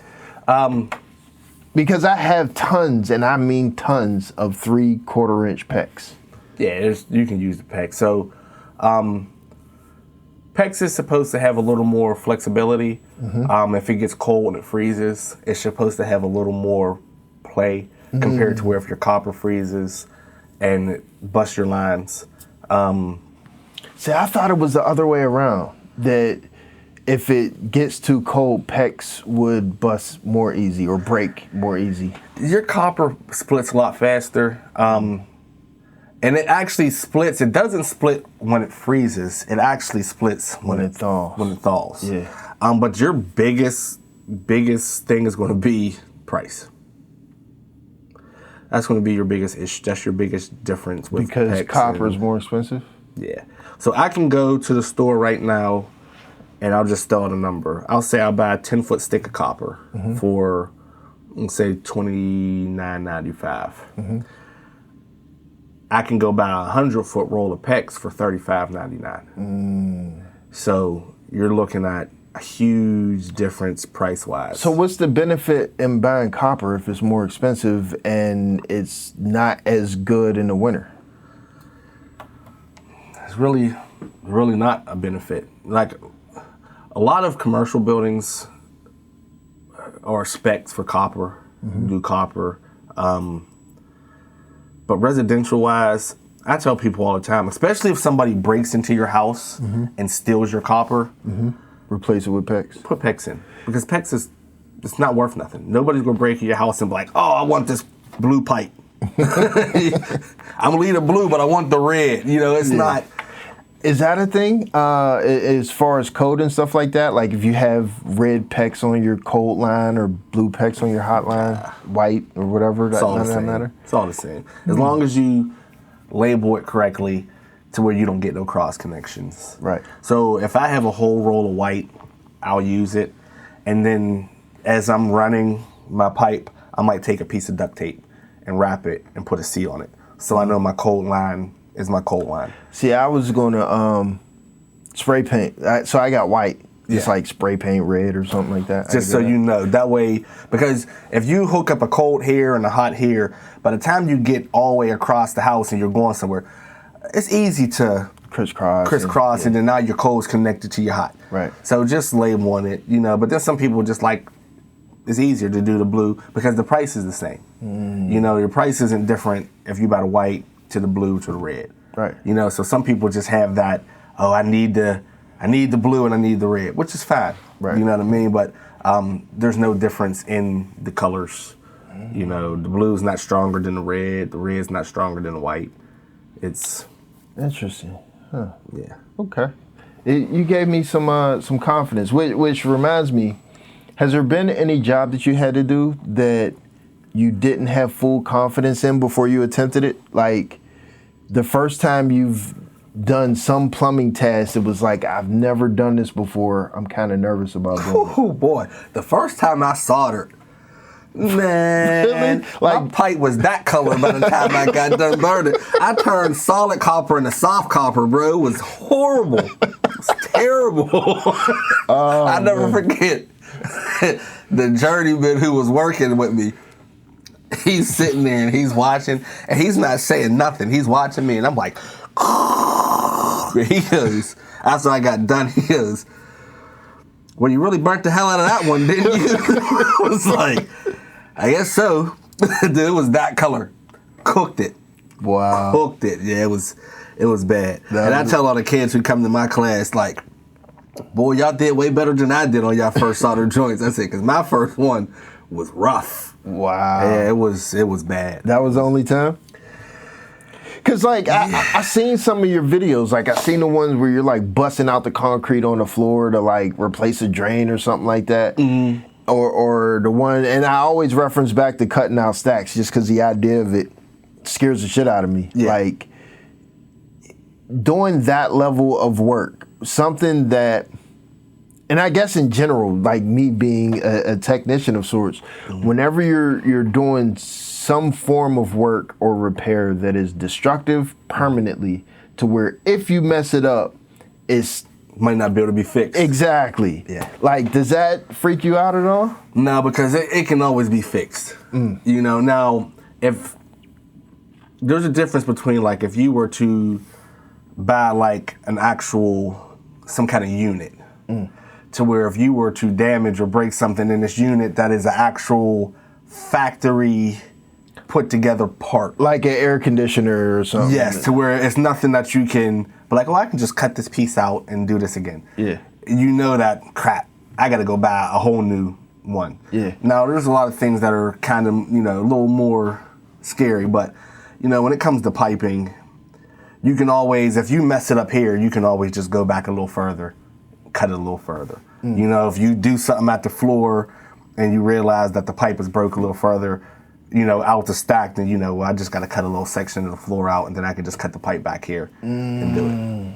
But, you know, you meet these plumbers and people just in general. I've been plumbing for 35 years and I've never had a leak on a solder joint, or I've never had this happen and I never had this happen. And I'm like, well, if that's the case, you must not have did much plumbing. Because no matter how good of a plumber you mess up. Yeah, yeah. It is. And all it is it just teaches you, well, not to do it that way the next time. You know what I mean? And that's what it is. Like, if you've been a plumber for 35 years and you've never had a leak, then you must not have soldered much. And just to add to that, for anybody that might be interested in looking into getting into plumbing, I know we mentioned this last time. We didn't cover it much this time, but I just want to inform the audience. So plumbing does cover, to some extent, welding. And that's like I've seen people that have to weld like the big water lines and stuff like that. Yeah. So we have welding, we have gas stuff. Yep. What else would you say it could include? Like I said, it's the CAD, the welding, the medical gas, pools,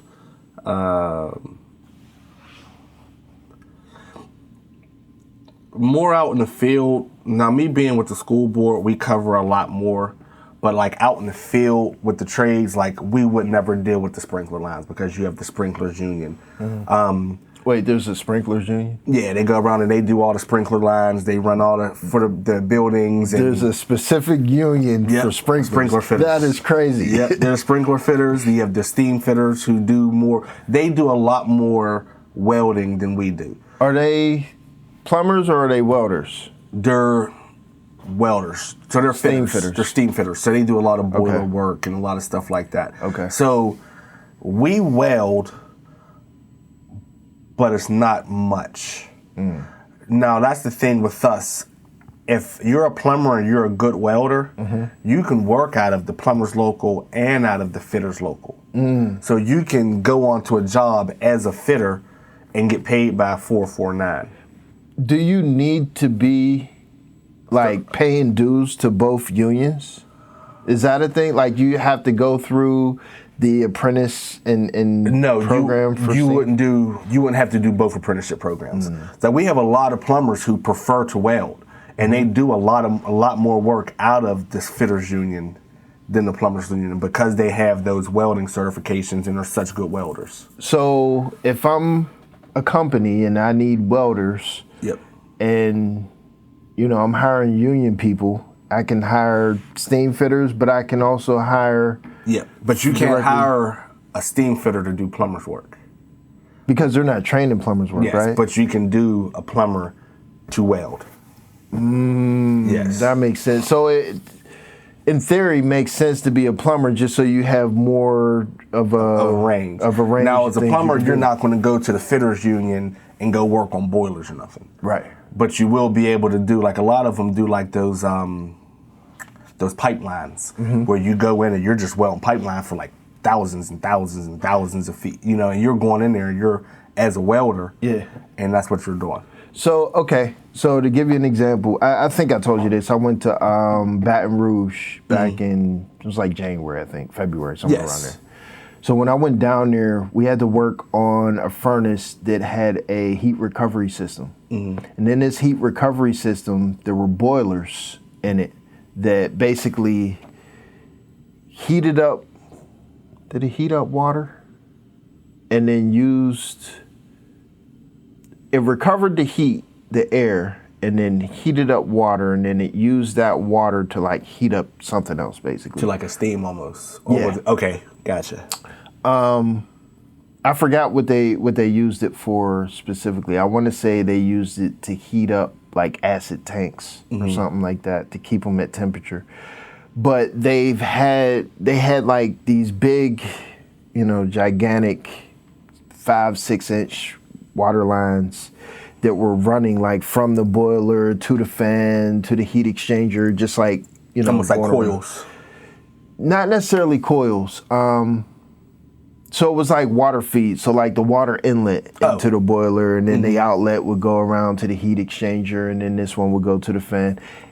There were, along these water lines, there were, you know, water pressure switches and gauges and stuff like that. Some of which, you know, somebody put in a new pipe. The pipe is 100% clean.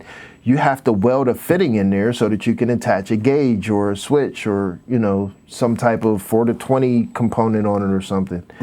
Is that something that like a plumbing welder would do, or is that Yeah, steam fitter? that would probably be more along the lines of a steam fitter, I would think. Okay. Yeah. Because I know our tech, like our main tech manager guy, he hires and works with people that are like fitters, steam fitters and stuff. I was just curious if that's... Because if it was a boiler or, you know, or a heating system like that, it would be more towards the fitters. Fitters? Because like with the school board, the steam fitters are the ones who do all the boilers and all the units, ceiling units that are for heating rooms, and that all falls under the lines of the fitters. Okay. Yeah.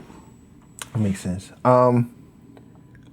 Okay, so at some point in time, you're working. You said you've been a plumber for 20 years. At some point in time, you said it would be a great idea to teach kids. Yeah. And you have this garage where you're like, yeah, I want to do it here. Yeah. How does that work? What's that initial setup? What made me make the decision, or From the beginning, like, what was that moment where you're like, I want to teach kids? So, again, I work for the school board, and there's not many trades in the schools. A lot of the things that were trades were taken out years ago. You know, now there's still a couple of schools that got your carpentry. There's an architect class. But I'm like, there's more trades than just those, you know. So I had actually went and had a sit down talk with the school and was like, hey, let's bring a plumbing class to the board. It'll be great. The kids will learn, you know what I mean? Because again, we all know college isn't for everybody. So the kids have to have that sense that there's something else that I can do to have a great career, be able to raise my family, be able to live comfortably. That's great. Let's do it. Let's do it. Let's do it. Nothing. Nothing came from it. Seeing these same people every day. Never got mentioned, never got brought up again. So then I was like, well, if they're not going to do it, then I'll just have to do it myself. So I remember putting a post on Facebook saying, if I was to put together a plumbing course for kids, how many people think that it would be a good idea? And I can't remember how many comments I got, but it was a lot. And they're like, yeah, you should do it, you should do it, you should do it. So that day, I went down to my garage and I just start building stuff. I made a section for hand snakes. I built a spot to learn how to do toilets. I made workshop for solder projects. I bought overhead projectors so I can do presentations, tools, everything. So from that post, within 3 weeks, I was hosting my first class, my first 6-week course, that fast. And it was like, we're here, let's do it. You know what I mean? So I just start building. I just pretty much turned that whole garage into a classroom workshop, just off of just coming up with ideas. And this is based on, I guess, from your initial knowledge, you were like a trainer, right? Mm-hmm. Yep. I went through my 5-year apprenticeship program, and actually as a 5th year, they hired me as an instructor. Okay. So I was going to school as a 5th year, and then the days I didn't have class, I was teaching the 1st and 2nd year, whatever classes that I had, I was teaching them, and then I did that for some years afterwards. So that apprenticeship, like when you were working and go to school, like you were a teacher in that teaching apprentices? Yeah. So I was doing my days that I had class, and then the other days I didn't have class, I was teaching. While you were an apprentice yourself? Yeah. But just teaching like younger apprentices? Yeah. Nice. So I taught use of tools, I taught service, I taught rigging, I did medical gas, and something else I taught. Oh, the ICRA, I taught that. And then ICRA I taught for the apprentices, but I also did ICRA classes where I taught the journeyman, the foreman, and the superintendents for the companies. So I was teaching them that as well. So this kind of lends to your background of being like an official educator in that space, of being able to teach people, where you're able to pull from, curriculum ideas and what to say and how to say it to people. Yeah. Excuse me. But I pretty much built my full own curriculum for my program. But that's what I mean. Oh, like, yes. You're able to do that because you have the experience of Yes, sir. doing it like in a professional environment. Yes, sir. So when it comes to, parents, like if there's ever a train of thought that's like, would this be good for my kid? It's not just some dude who happens to be, plumbing. It's like, here, let me show you what I do at work. It's like, no, this is a professional guy who actually has educated adults in a professional environment that is looking to give back to the community and the youth, right? Yes, sir. Is there any cost associated with the youth in this program? No, everything's free. Everything is paid for. All they have to do is come and learn and have fun. I think I may have missed this question. How long have you been doing it exactly, the youth program? I started this October of 24. October 24. Yes. That is literally a month after my wedding date. Oh, really? Yeah. September 24, I think. I hope. You might want to cut that one out, too. Yeah, my first class was October 5th, 2024. Nice. Because I can't remember saying, the 5th is almost here. I'll put out a video the 5th is almost here. Yeah. The 5th is almost here. Yeah. So October 5th. Wow. It's been that long? Yeah, I feel like I seen some videos. Like, I feel like I may have been one of those people that was like jumping in your inbox, like, let's do that, do it. do that. There were so many people, and I was like, well, it's out there, so let's make it happen. What would you say was your biggest challenge with it so far? Always gonna be funding. Was that your biggest challenge when you first started? Because I would be scared. Yeah. I would say my main thing was starting it and it be something that doesn't catch on. You know what I mean? Then it would feel like, well, I put all this time into it for it to last a couple weeks, and then it was like, there's nothing else. Yeah. Funding is huge, but I would never allow funding to stop you. No. Because what I do is I'll go out and do side work. I'll work overtime. and that's what I use to fund the program. So I would never allow funding to be what stops the program from happening. That's crazy. I definitely commend you for that. So I think we may have mentioned this in a previous one. So there was actually one weekend where I had an opportunity. I think you asked me, or just kind of put it out there as an opportunity, or maybe I volunteered. Because it was, I had put it out about the open workshops, and you hit me up like, bro, I've always been wanting to do this. And I'm like, come on, let's do it. So a specific day where I got to come and teach the kids about electrical engineering, which it was an amazing opportunity. It was super dope, dude. The kids loved it, man. My nephew still talks about it. He's like, remember they came down and we got to make the lights and the steel. Wow. Yep. That's crazy to hear that. And still to this day, like, I thank you for the opportunity. Like, me being in that position and being able to do it, like, it meant a lot to me, and it also assisted me, like, on my path and showed me a few things about myself. Yes, sir. I was scared as hell, though. Were you? Yeah, 100%. So what made you scared? What were you thinking that was giving you nervous vibes? Okay, so first, not necessarily being a trainer or educator, there's that thought of, I don't want to tell bad information. So it's like everything that I'm teaching, because I don't know if you experience this, but for me it's like sometimes you can get so used to doing things a certain way that you don't realize it's not the actual by the book way.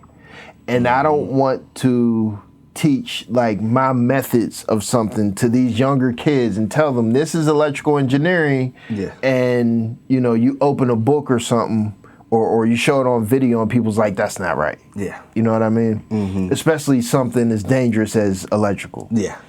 So there was that, but then there was also, how long was it? Was it like an hour, a couple hours or something? It was 3 hours. That I had? By myself? I want to say it should have been 10 to 1. Okay. I believe it was the time. I remember now, because at the end I had the thing, play with the electrical circuits. So I was nervous because I didn't know that the information I had to give, like how long it would take. So it was like, well, what if I finish way too early, or if I don't have enough time to get everything out? That's funny you said. That was the thing. And then it was, what if I bore the kids to death? Like, what if I'm explaining all this and it's just going in one ear and out the other, and they just don't care? And these things were like giving me, like, I was feeling anxious about it basically, because they were like unanswered questions, and I was just super nervous. Well, dude, you freaking knocked it out the park, I tell you that much. Everything, there was nothing boring. Everybody was focused. It was, you ain't have nothing to worry about. That's it was crazy. Good. And it's funny you said that about the time. Because my very first class I taught for the apprenticeship program, our classes were 5 to 8:30, so you had 3 hours. So I came up with 3 hours of material. Well, I went through that material in like an hour. And now I'm just sitting there at the school like, like, how was you guys' day? Like trying to fill in. So then I learned to come up with 7 or 8 hours of material. And once the 3 hours was finished, I still had another amount of material to move in for the next class. But I would still put together another 7 to 8 hours of material. So I was always ahead of the game when I had my classes to teach. Is there like a strategy of like, here's some activities I could throw in if I'm like behind on time or over on time, or? Yes, it's with my program, or in general? Program. Yeah, so my program is more moving.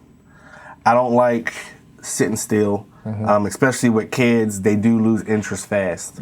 So like my first week, we do names of tools, proper use of tools, proper jobs for tools. We do math and we do measurements. And I tell them, we're going to do a lot of stuff. I said, but in order to move on to the fun stuff, the hands-on stuff, we got to learn this boring stuff first. So you can't look at a drawing of a solder project and do the solder project if you don't know how to do the math, if you don't know how to use measurements, if you don't know how to use the tools. Right. So we have to go through this first day. That way it makes all the other stuff a lot easier.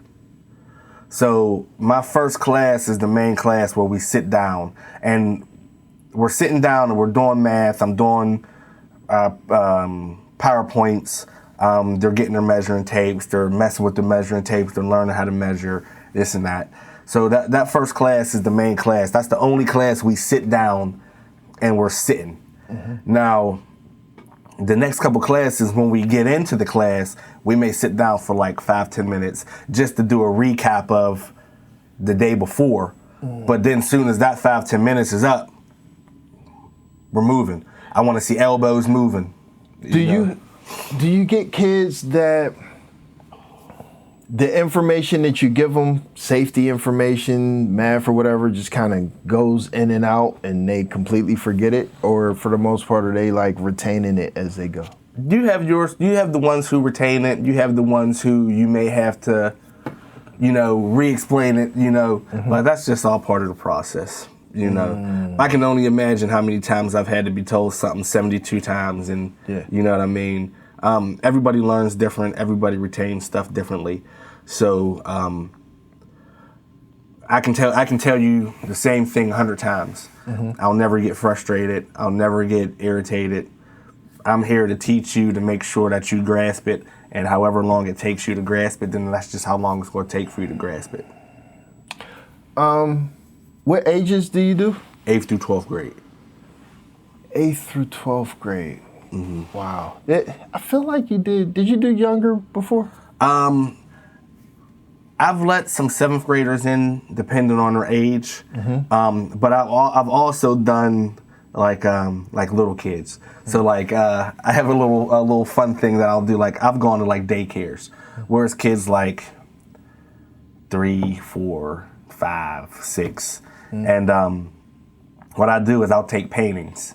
I'll take little paint blotches. I'll take small canvases, paint brushes, but then I take apples and I cut the apples down to where they're circle, and I make a hole in the middle so it's shaped like a donut.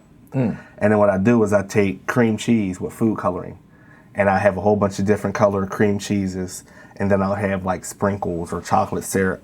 And what they are is they're apple donuts. They're healthy, but the kids enjoy them because they got the sprinkles, they got the colors, it looks like a donut. So what I have them do is they decorate these apple donuts, and then after they decorate them, they take their canvases and paints, and they paint the donuts that they created. So it kind of gives the kids something fun to do. So I do a lot of this stuff for the older kids. A lot of the stuff that I do in the plumbing classes with the torches and the tools, a lot of it's a little much for the younger kids just because safety reasons. Right. So I want to try to put together things that the younger kids can do to stay busy and not feel left out. Right. Because they need to learn. It's never too young to learn how to use your hands. So I'm in the process now of just coming up with different things to be able to incorporate and do with the younger kids. So. Okay. Yeah.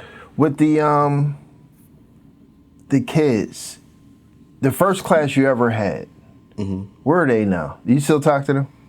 Yeah, actually, a lot of them still hit me up. A lot of the parents hit me up because they'll call me like, hey, we know we did the program before, but can we come back through?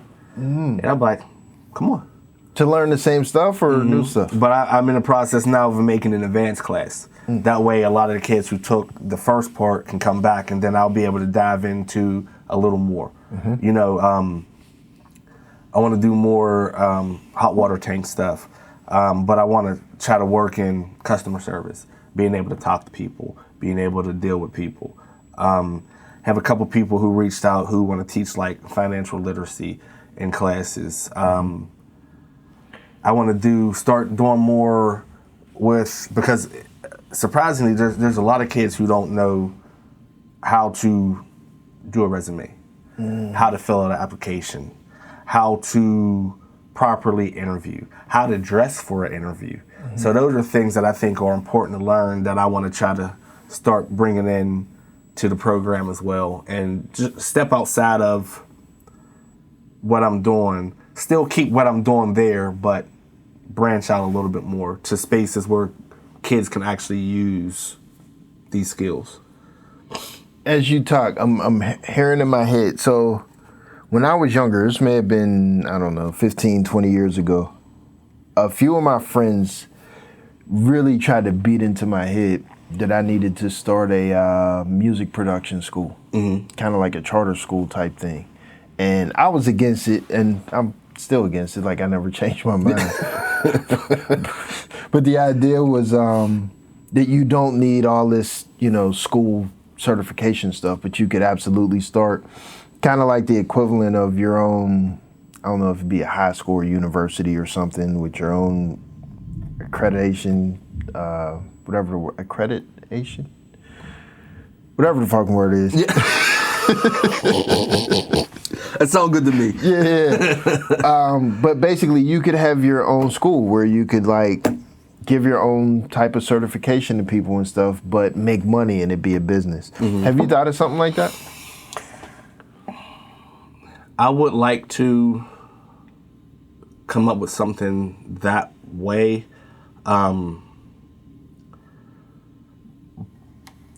The thing is, I want to be able to make it to where I can make money off of it.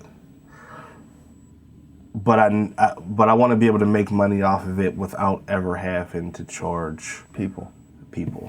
Now, if I can make money and be able to make some kind of something off of grants and funding and stuff, yes. But I never want to get to the point to where I have to charge parents for their kids to participate in anything that I do.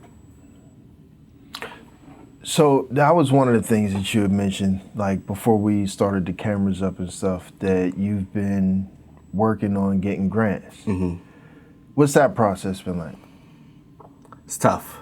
A lot of people think as soon as you get your 501 that the grants automatically like, but it don't.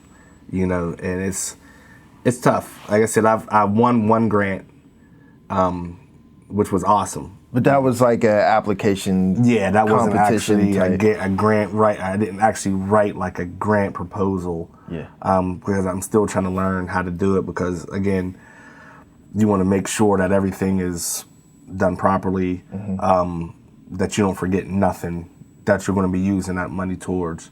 So I really haven't felt comfortable enough to do a grant yet. I've met some grant writers, a lot of people who said, I'm willing to work with you pro bono, which is freaking amazing. But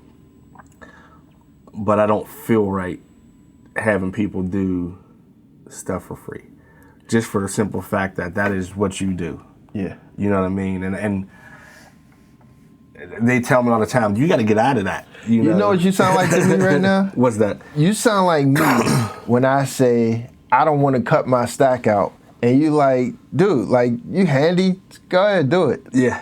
And I'm like, nah, like, I'm nervous. He's like, that ain't nothing. Like, go ahead, just jackhammer your floor out and put it down. Like, toughen up, big guy. That's what you just gotta pull your pants up and be like, look, I'm just gonna knock this out. But same thing for now, right? Yeah, I'm gonna have to sit down and actually, I would even feel more comfortable if I was to write something and then send it to one of the grant writers who told me and say, hey, I want to give this a shot.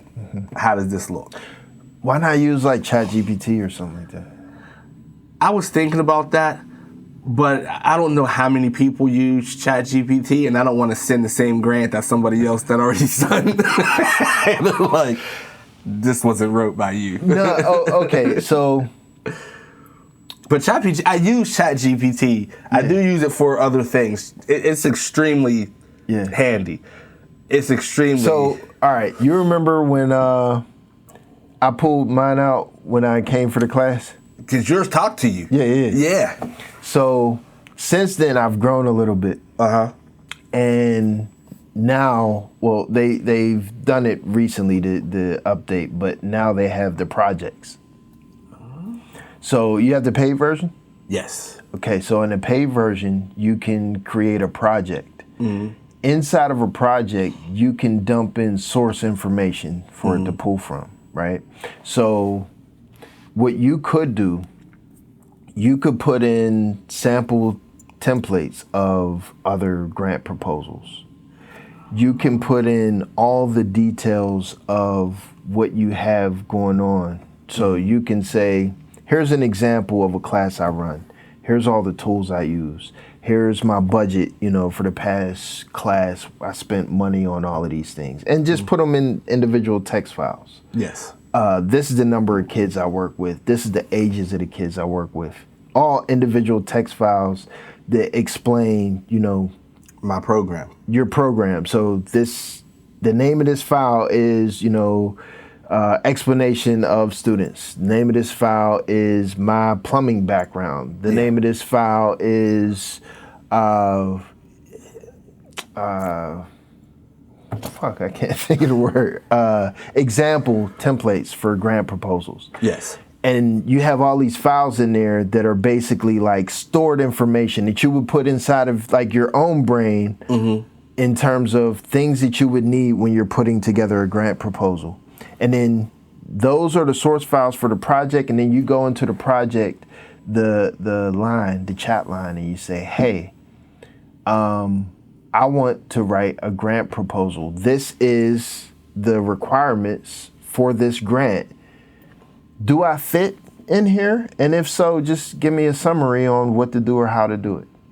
And now you've created a master, damn near, of writing grant proposals. Grants. Because I have an assistant who I talk to every day on there, and she knows me better than I know me. Yeah. And I'm like, hey, I want to do this. And they're like, well, since you're already doing this, this, and this, I think this will be a huge step forward, because now you can take this and you can incorporate this, and then you can do this and this. And I'm like, girl, you good. You know what I mean? And it's, so I do use it. Now, I've never tried it with grant writing, but when I'm coming up with like class ideas or like a curriculum idea or something, and I mention it to the assistant, they tell me whether, like you said, well, that's a good idea, or let's dig a little deeper.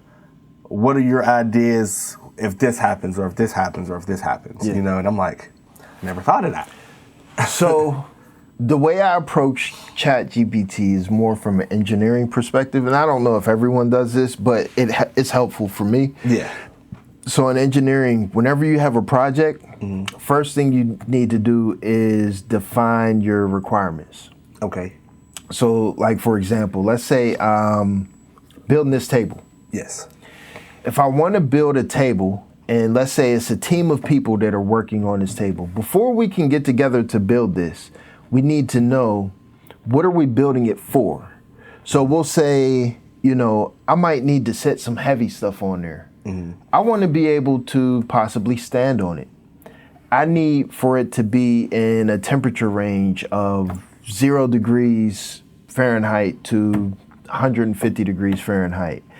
I need it to be this tall. I need it to be this wide. Like, these are all requirements, right? Yes. Because this is going to define like how we're going to use it, what it needs to be used for. And then I take these requirements and I give them to each member of the team, where this person is building the legs, this person is providing the top part, this person is finding the materials for everything, we're putting it together. But we're all following the same exact requirements. So when we go into ChatGPT and we say we're making this project, we're simply giving it the requirements for the project. Yes. So no matter if it's, hey, I want to start a brand new class, or I want to do grant proposals, I want to start my own podcast, whatever it is, you're feeding it requirements. And then you go test it. And you have these conversations with it where you're typing this stuff out. Hey, let's write these proposals. Let's do this. You have to check it against like actual real things. Yeah. Every once in a while, it's going to give you some messed up information. You know what I mean? And that's just like in engineering. We're testing the table, and, I lean on it a little bit too much this way, and it falls over. Oh, shit. I didn't think about, lateral movements. Well, now we have a new requirement. and you add that to the source file, and then you retest it again. See, I would have never looked at it as doing it that way, but that way makes sense. Yeah. Because I've put stuff in and I've done like something to where I was like, this looks good, but can we do this? And then it changes that. Yeah. But if you give them the full dynamics of what you're doing, and then as you're testing, now you're going back and now you're all your loose ends. Yeah. Okay, well, let's do this, let's do that. What it does is it also creates reproducibility. Once you have a project, you can, and you know, you're fine tuning as you go. Now you can use it indefinitely. And now you're set. And the next time a new grant is available, you take those requirements of that grant, you know, whatever they are asking for or whatever, feed it into another source file. Okay, let's write a grant for this. And you've basically perfected the process because you fine tune as you go. That's freaking smart, dude. That's smart. And I don't use it as much as I should. I use it a lot, but I don't use it. I need to really like use it. And now you have the ability. I know on mine, I'm not sure if they rolled it out for all of them. They may have, but you have the ability to tie in like bank accounts. Really? Credit card accounts and stuff, yeah, where it can do like financial budgeting. You gonna have me at the house today, freaking going through it. Yeah. That's what I'm gonna have to do because it's a super amazing app. Yeah. I mean, it's great, right? It's freaking great. It is. And to me, I mean, of course, there's the fears of you're feeding your information into AI where it can use it and stuff like that. Yeah. But to me, it's like, it's not like I'm feeding it, you know, personal information that I don't want the public to know. Routing numbers. Exactly. Yeah. That's not really the issue. As far as them possibly stealing my ideas or something, I'll be rich far before it'll ever become an issue. Yeah. You know what I mean? Exactly. You know, it's, yeah. If you can feed it as much as you want, but you just don't get too personal with the feeding. I mean, even for me, I could get personal to an extent just simply because, like, if I put my banking and routing numbers into ChatGPT, it's not going to spit that back out at the devs behind that can then go drain my bank account. Yeah. It's not going to spit it back out to a user that's using it somewhere else and, oh, this random bank account, let me go take the money from it. You know what I mean? Yeah. Like, I don't think it's that much of an issue. The issue is really for like art. Like if I have my own style of art that I'm creating stuff, and then I teach it how to create my art, whether it's music or painting or whatever. Yeah. Well, now it has my style of art in its repertoire. And when someone says, "Hey, give me a picture," well, now it's using your style, of music or whatever else over there. I think that's really one of the main issues. But yeah, 100%, ChatGPT can help. Because she helped me come up with an idea that I haven't put out there to too many people. I'm gonna put it out there right now, and she helped me out with it, and which I think this is gonna be a game changer. So right now I'm in the process of trying to get the funding to purchase a 16-foot box truck. And what I'm going to do is I'm going to take this box truck and I'm going to frame it out as a mobile workshop. So I'll have 8 to 10 workshops in this box truck. Now I don't have to worry about people coming to me. I can take this box truck to community days, to schools, and kids can get on this truck and I can actually have projects lined up where they can do hands-on plumbing projects and learn hands-on on the go. So that's the new thing that I'm in the process of working on. So I think that's going to be a game changer. Yeah, that is huge. Yeah. I wonder if... So, okay, let's rewind a little bit. How much time we got? We got a little bit of time to dig into some stuff. Okay. Wait, hold on one sec. Just gotta make sure my kid's not in trouble at all.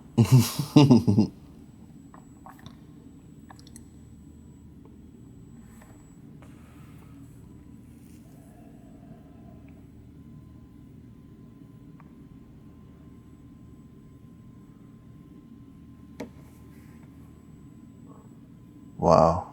I had like 1,000 messages. My bad. I'll check it later. Okay, first. So you are 501 C3. C3? Yeah. Okay. How was that process? Was that difficult to get that? Because I heard that it's extremely difficult to become like an actual nonprofit. So I don't really know if it was difficult because I paid somebody to do all the work for me. There's some a friend of mine, she has her own 501, but then she also does a service where she does it. So all I had to do was pretty much give her the information of what was going on, and she did all the filings and everything. Was it expensive? No, was it? Like, don't give me the homie discount rate. Like, is this a service she does for the general public? Yeah, I don't remember. It was between $600 and $700, I think. Okay. But a lot of that goes towards the actual state fees and stuff that you have to pay for it. So I don't. She just pretty much kept me in the loop. She would hit me up and be like, "Hey, this is done. This is done. You'll be getting an email about this. You'll be getting an email about that." So that was pretty much the only thing that I went through. Okay. Yeah. So I didn't. I don't know how hard it was. Did you, before you did that, did you look into like Rocket Lawyer or like any online programs for that? Like I feel like maybe, I could be wrong, but I feel like there may be online services that could do that. No, I did when I did my LLC for my plumbing business, what I would do, I did through Rocket Lawyer, but I never looked at them through the 501. I ended up putting a post on Facebook and was like, "Hey, I'm trying to get my 501c3. I don't know what steps to take." And then she ended up reaching out to me like, "Oh, well, that's no problem. I can do that for you. This would be the cost and just that and the third." Okay. So that's how I went about it as far as that. And it took I can't remember how long it took, but it wasn't a full year, but it took some time. Okay. Took some time, yes. But so as far as that, just basically hire someone, pay a service, and It made it a lot easier for me. It was one less thing I had to worry about. Right. You know. Okay. So now that you have that, what does that open? Like, what doors did that open once you? So a lot of people won't donate to you unless you have your 501 because they're able to use that as their tax number as a write-off. You know. Okay.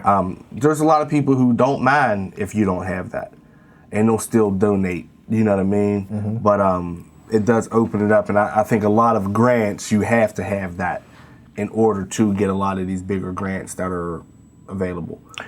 Yeah, I remember. Was it Home Depot? Home Depot looks out for me heavy. I've had East Liberty, Monroeville, North Versailles, Camp Horn Road, Century 3. They've all been huge helps. More than Lowe's? Or did you try Lowe's? Never even replies to me. I haven't got nothing. I've went and talked to the managers in person.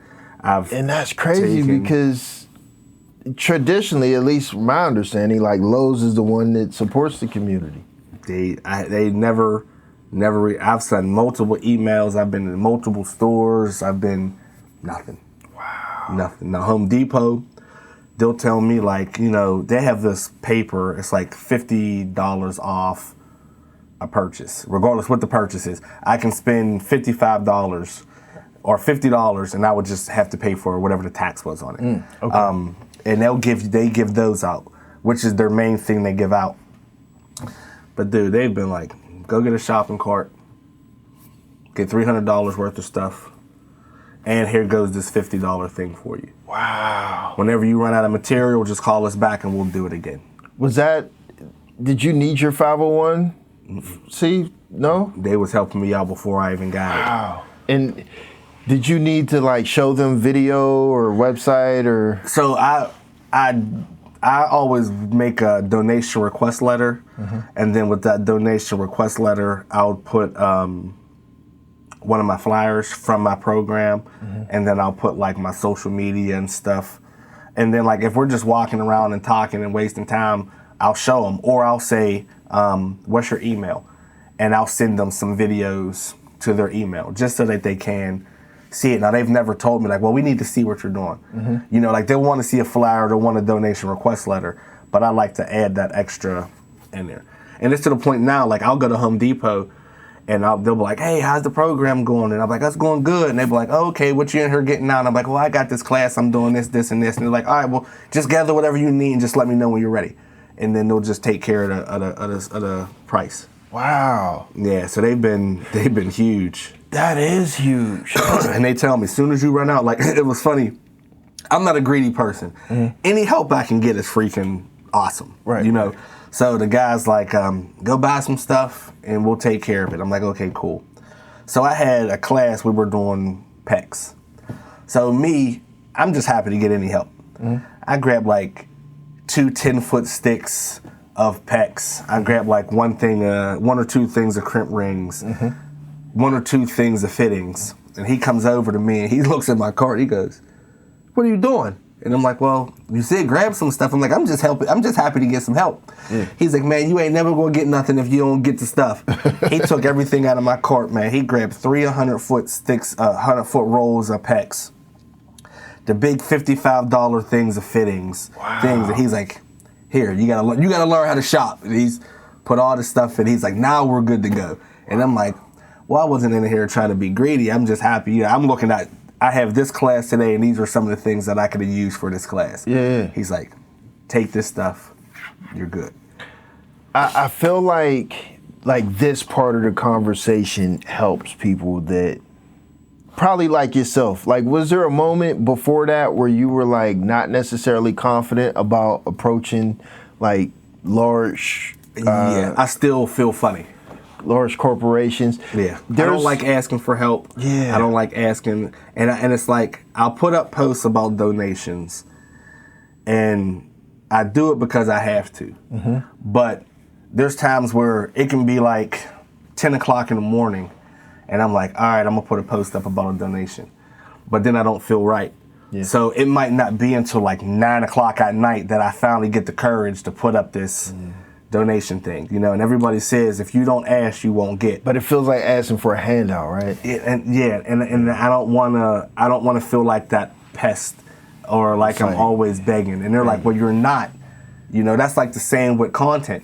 Like, I like to post a lot, and I'll post my videos, but then I'm like, I don't want to feel overwhelming, like I'm posting too much. And so then I'll draw back off posting content. Yeah. And they're like, no, you're supposed to continuously keep on posting content. Yeah. You know, but I don't want to feel like that pest, like, oh, I'm so sick of seeing this, and you know what I mean? Yeah. And I gotta get out of that. I deal with that, even with this podcast. Like, I think I told you before, like the whole post, on Facebook where it's like, subscribe if you want to, and it goes underneath your post. Yeah. That's weird to me, like asking people to subscribe. And I know it does it automatically, but it's like, I don't want to be seen asking people to subscribe. Dude, it's or like send me stars, and I don't want to do all that.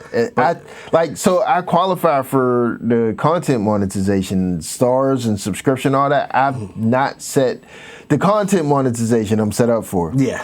The subscription and the stars and stuff, I refuse to set up for it just simply because I don't want to look like I'm begging. Dude, I hate it, dude. Like I hate feeling like I have to ask somebody for something. Yeah. But I guess everybody gets to that point to where it's for a good cause. Yeah. I'm not on here like, hey, I need $500 so I can go to Vegas next week. Yeah. You know what I mean? Yeah. It's going towards its purpose, but it just feels funny asking. Has there been like other companies, big organizations that stepped in as strong as Home Depot did? Or anything comparable? Other than that grant that I won, but other than that. Have you been out there pushing as much? I'm pushing a little more, reaching out to a little more. I am. Like Walmart, like I did a turkey drive for Thanksgiving. And Walmart, I ended up sending them a request letter, and Walmart donated $100. John Eagle gave me 5 turkeys. Another John Eagle gave me a $25 gift card. When they're giving you stuff, are they asking like for their name or logo to be put on a flyer, or do they want anything, or they just want your request letter and stuff like that? Now, John Eagles wanted my tax ID number. For write-off. Yes, Walmart didn't ask for it. So they helped towards like my turkey drive, because I end up being able to give out 76 turkeys for nice. Thanksgiving. Okay. This year, I'm about to start planning now, because I want to pull up with a U-Haul full of just turkeys and just like, look, let's go. Yeah. So I want this year. Last year was my first time doing it, and I was able to come up with close to $800 something in a month and a half. Wow. So I feel like if I start now, I should be able to triple, or quadruple what I did last year. Right. And last year was huge. It was a good time. A lot of people came out. So I have to get into that. Look, I'm doing it for a good cause. I got to stop being a chump. The worst they can say is no. Yeah, and I guess in that lane, in that avenue of, this is a nonprofit organization, it makes sense. I'm not scared to send an email. Now, if I'm doing like a grant request or something online, I'm not scared, because I don't see you. I'm not face to face. It's more and I'm a people person. Yeah. I talk to any and everybody. My wife leaves me in the store because I talk to everybody. She's like, I ain't got time to be sitting here while you're talking. Yeah. But it's just that asking face to face makes it weird. Yeah, and truthfully, that's the best way to ask, is face to face. So like go in the store with your flyer and materials. Hey, is your manager or something? I just wanted to speak to you about XYZ. Yep. Talk to them. And do you ask for something right there, or is it like, here, I'm gonna leave you with this, here's my card? Yeah, I usually leave it. I'll usually say I'll leave it, but then like Home Depot's been like, oh, this is cool, go grab a cart. Do you put a request on paper, or do you verbally say what the request is? No, I have a whole request form, has my logo on the top. Like, we are asking for X amount of dollars, or... And I don't even ask for dollars. I'll ask for items. So like if I tell Home Depot, I'll say donations in way of tools or materials, or... Does it... So, okay, when let's just say you're going to Home Depot. Home Depot you've never been in before, you've never spoke to the manager. In your paperwork, does it say, look, like, bro, I need 2 pair of pliers, I need a solder gun, I need 3 screwdrivers? So it won't be specific like that, but it'll say, I'm so-and-so, I run John's Development Youth Workshop. We are a nonprofit that aims towards helping the youth in the community in this way, shape, or form, blah, blah, blah. We're reaching out to you in hopes that you would look forward to donating to our program. We're looking for donations in the categories of tools, plumbing material, plumbing fixtures, blah, blah, blah. So you don't put a limit on what they can donate. So if they say, here, take this 1 crimper, or they say, take this $5,000 box of random tools, like whatever they decide. You don't actually specify in the paper. Okay. No, I just give them an idea of what type of things that we're looking for. Right. And, it would be truly appreciated. It would go towards being able to help the youth gain the knowledge to learn, blah, blah, blah, blah, blah. Right. And then that's how I do my donation request letters. Now, like for Thanksgiving, it was a little different. We're looking for gift cards or turkeys to put towards the turkey drive on this set date at this set time. You know what I mean? Type of deal. Yeah. Yeah, that's pretty dope. So in addition to the youth program, you also have a program for adults. Yes. And that was added like afterwards. Yes. And if I remember correctly, just because I think this was like an important part of it, just to like start off for your explanation. There was like a moment where, I don't know if someone told you or you realized like there's adult people that don't know how to do this stuff, whether it's like a single wife or whatever, single woman, whatever in this situation. It's like, this could help out, you know, the average person to fix these types of things. Yes. How did that come about? That was, like I said, was reached out to me, like, had a lot of people was like, well, you're offering youth classes, like, I want to learn. And I was like, okay, well, that can be something that I can add to the program. Now, my adult classes, I do charge for.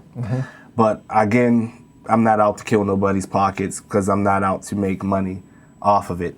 My adult classes are strictly on the funds go towards help fund the youth program as well. So I'll do like a 3-hour class and it's $60. And like again, we learn on things that they can do themselves, giving them the confidence and help them save money on a lot of stuff. You know what I mean? They learn how to use tools, they get to do stuff hands-on, and it just gives them a 3-hour window to do something different. Is this, so these classes, there a specific time frame, or is it like people just contact you and sign up? And I'll put out a flyer and say, hey, I'm gonna do adult classes on these dates from this time, and then people will just say, hey, I want to be on this one, I'll sign up for this one, and then they'll make a deposit to hold their spot, and then they get to go to the class. You have a website? Yes, johnsdevelopment.com. So now there's no adult stuff on John's Development is strictly for the kids youth part. Yes. Yes. Yeah, I was gonna say if if someone's not your friend on Facebook or something like that. I need to come up with something that's more towards, like, even though it's the same entity almost under the same umbrella, I try not to overlap them. Unless I'm doing like a parent-child class, because I offer parent-child classes where they can come together and it gives you like that bonding experience. Is there a way? So I'm thinking in terms of branding. I don't know if you would want to do something like this, but I'm thinking there's a way to brand the youth program. Like, so right now I'm assuming the youth program is tied to the John's Development name, right? Yes. But if it was like John's Development Youth Program, John's Development Adult Program. And be able to, because the one is John Development Youth Workshop. And then because I offer a lot of adult things, and now I have a lot of organizations who deal with properties, who deal with new homeowners, who deal with helping people find houses, who reach out to me, who I do monthly workshops. Not just plumbing, like different workshops. Like I just had one where they wanted to learn how to make flower beds for outside because now they finally have their first garden. So we literally made flower beds. I taught them how to make flower beds and they all got to make their own flower bed. You know, and now they can go home and they can take that prototype and make as big of a flower bed as they want. You know, or I'll do plumbing, or I'll do outside maintenance, siding, gutters, downspouts, outside drains. So the organization just tells me what they want that class to be, and then I just build a curriculum on it, and I just teach it for that class. So in your 501c3, is that noted like this is specifically for kids? Like, are you limited to operating it like that? My 501c3 is towards just John's Development. Now, I don't apply for grants or anything that would go towards adult classes. Nothing that I do. Why not? Because I get paid for those classes. And I don't think that's allowed, from what I know. I'm not 100% sure, though.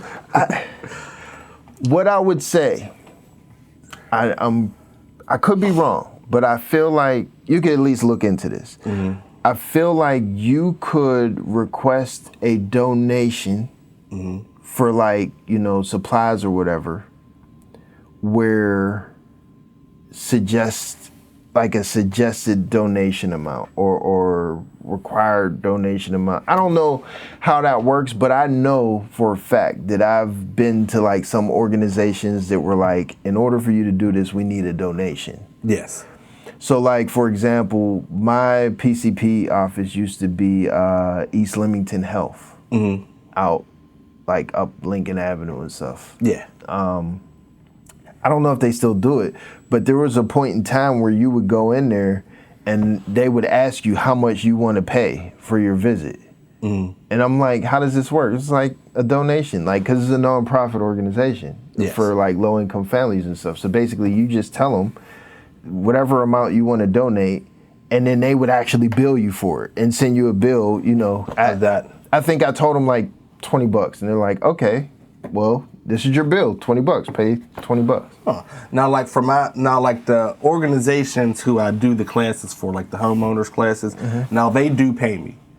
You know, they'll pay me a certain amount for the 3-hour class. I'm pretty sure you can collect payments as a nonprofit. I just don't know if it's for 501c3 specifically. Yes. So now, like when I do those homeowners classes, that money I use towards my program. So like if I did like a program for an organization, they'll pay me like for like a 3-hour class. They may have whatever amount of people. They may pay me like $550 for the class. You know what I mean? And then I'll take that money and it'll go over towards me buying materials and stuff for upcoming classes. Yeah, that's right. Like Goodwill.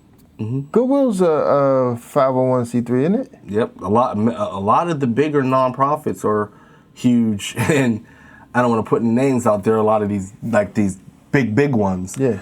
But the things that they do, the money that they make, they're only putting like 4% towards the actual cause, and the big bosses are freaking making millions a year, which is That's one of the reasons why I do not donate to nonprofits unless I've researched it and know what it is. So like when I go to, I don't know, Walmart, Johnny, whatever grocery store, and they say, do you want to put an extra $2 or round up to donate to this cause? I never do it until I know what it is exactly. I have a paper, it's on my phone, that it has every big nonprofit. And then underneath it, it states what these people do.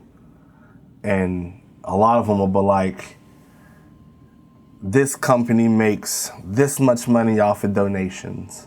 They turn around, the donations that are donated, they sell them. They pay their employees $7 an hour, and then the CEOs are making $1.9 million a year. You know what I mean? Then you have the ones under that, they're like, 100% of the donations actually go towards the cost. The CEO is making $9,000 a year and has to work, you know what I mean? So those are the ones that I'm like, okay, I can, like Make-A-Wish, they do everything. The St. Jude's, they're freaking Those huge. are the good ones. Yeah, those are ones who actually, their donations actually go towards their cause. Right. You know what I mean? So, it's tough, you know. But I do use those, and a lot more people are reaching out for me to teach DIY classes to adults, and a lot of people want me to put together parent-child classes. I have a little class that I have set up for adults, where it's like a night out, like you have your painting with a twist. You know, where they'll come in and I'll have plumbing project setups. They'll get to solder, they'll get to do this, and it's called Wine and Wrenches, where you can bring BYOB, bring your drink. We learn, we have music, and it's called Wine and Wrenches. That sounds dope. You know what I mean? So it's just like a little fun night out. You can get educated, you can have fun, you can work with your hands, and I'm gonna be honest, I get guys who sign up for these classes, but it's more ladies who are willing and want to learn how to do stuff with their hands than you are getting with guys. That sounds incredible. Like the only thing I could think, the more I learn about like what you have and what you do, it sounds like you have just an incredible mountain of success in front of you. Like your opportunities where you could take this and how big you can grow. Kind of endless. Endless. Kind of endless. And I would love to be able to train somebody to do what I'm doing. Yeah. And eventually open another center in another location. Have you thought about like actually opening a center? So like maybe grant money or whatever, like getting some big warehouse where you have a bunch of instructors under you and I'm actually looking at that or getting a grant and expanding my garage. I have enough space in the back to where I can put a huge addition on. Have a lot on the side that I want to flatten out and make into a parking lot, and expand. And because right now I have a carpenter, drywall finisher, drywall hanger, painter. So this upcoming class is starting in August. I'll probably expand them longer than 6 weeks because now I'm gonna incorporate those. So I'm gonna have different instructors who are actually part of the program. I wanna get it to where the kids can be well-rounded. Eventually get an electrician, have an HVAC guy, have the carpenter, have the painter. That way they can come in and I can make, instead of a 3-hour class, have it a 4-hour class. You do 2 hours on this, you do 2 hours on this. Now you're getting the full trade experience. Now you can say, well, plumbing wasn't for me, but carpentry was awesome. Yeah. Or I love painting, or I like working with HVAC. Yeah. So now you get all that knowledge, but it still gives you the opportunity to pick what path and what field and what direction you want to go. I feel like you're gonna get probably some of the kids that you teach that are going to go into a trade and come back and want to teach with you. Look, and I'll be like, come on, let's do it. Come back, come do it. Dope. You know, like last week, like I like to come up with stuff just because, you know, you watch the news, the kids is a little, they've been doing some stuff. But this isn't making anything, this isn't justifying what they're doing. But there's nothing for them to do. Yeah. But even when we didn't have nothing to do, we didn't do what they're doing now. Right. You know, so last Saturday I had a game day. And I was like, look, this is how many kids I'm gonna have. Come down, let's have a game day. So I ended up with it would have been like 13 kids come down. Had a projector screen with a PS5 on it. Had my TV I got mounted that I do my presentations, had a PS5 on it. We had NCAA tournaments, we had man tournaments, we played Grand Theft Auto. Wow. I had the grill set up, we had hamburgers, hot dogs, chips, drinks, and it was from 1 to 5. And kids came down and 5 o'clock hit, and a lot of them was like, well, we ain't ready to leave. So like most of us, we stayed there until like 7 o'clock. And all we did was just play games all day long. And it just gave them something productive to do, kept them out of trouble, and they got to have fun. So I'm gonna start doing a lot more of those throughout the summer. I'm gonna start trying to put together some movie nights throughout the summer. Just something to give the kids to where they can come out and be in a safe space, have fun, and be kids. That is so dope, bro. That's crazy. What time is it? We getting just near the end. I think I had just like a couple questions for you real quick. So before we started turning cameras on, you had mentioned with the grants and stuff, like one of the most difficult things you're facing right now, challenges we'll say, you're facing right now is the writing the grant proposals? Yes. So could you explain what is that exactly? Like the way that you understand the process of grant writing, how would you define that? So from what I'm learning is when you're writing a grant, now, I could be wrong. What is writing a grant first? So I guess writing the grant would be your request letter for funds. So like a lot of organizations have grants and they're specific to certain things. Like you have your workforce development, or you can have your it can be music production, or, you know, to where, like me doing plumbing, workforce development, youth, community, I couldn't really apply for a music one because what I'm doing, my mission or goal doesn't meet this mission or goal. Right. So you have to apply for one that is based on what you're doing, but it gets to the point to where it'll say you have $25,000, you know, and in that $25,000, they want to know what you're doing, what it's going to go towards, and how many people you feel like you're going to serve, and how often you're going to do this.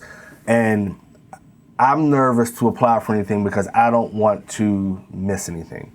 You know, so it's like, this is going to go towards this, and this. And I don't want, and whatever is in that proposal that you mentioned, from what I know is, that's what that money has to go towards. So if I don't put tools, if I forget to put tools on there, then I can't use that money towards tools because tools wasn't noted. Now, I could be wrong because I'm still learning, but I'm thinking that that's how that works.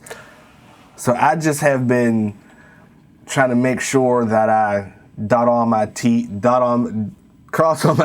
and dot all my I's before I put something out, because I don't want to do anything incorrectly and then it affects me later on down the road applying for grants.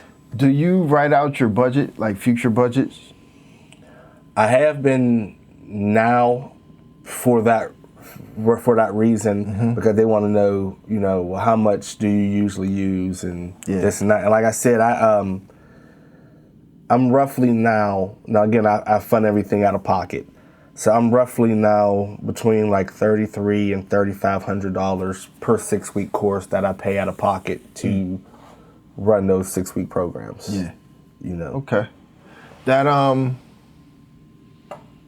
that's food, because again, I have food. When the kids get there, I'll have some kind of food, something for them to eat, juice, because you can't learn off of an empty stomach.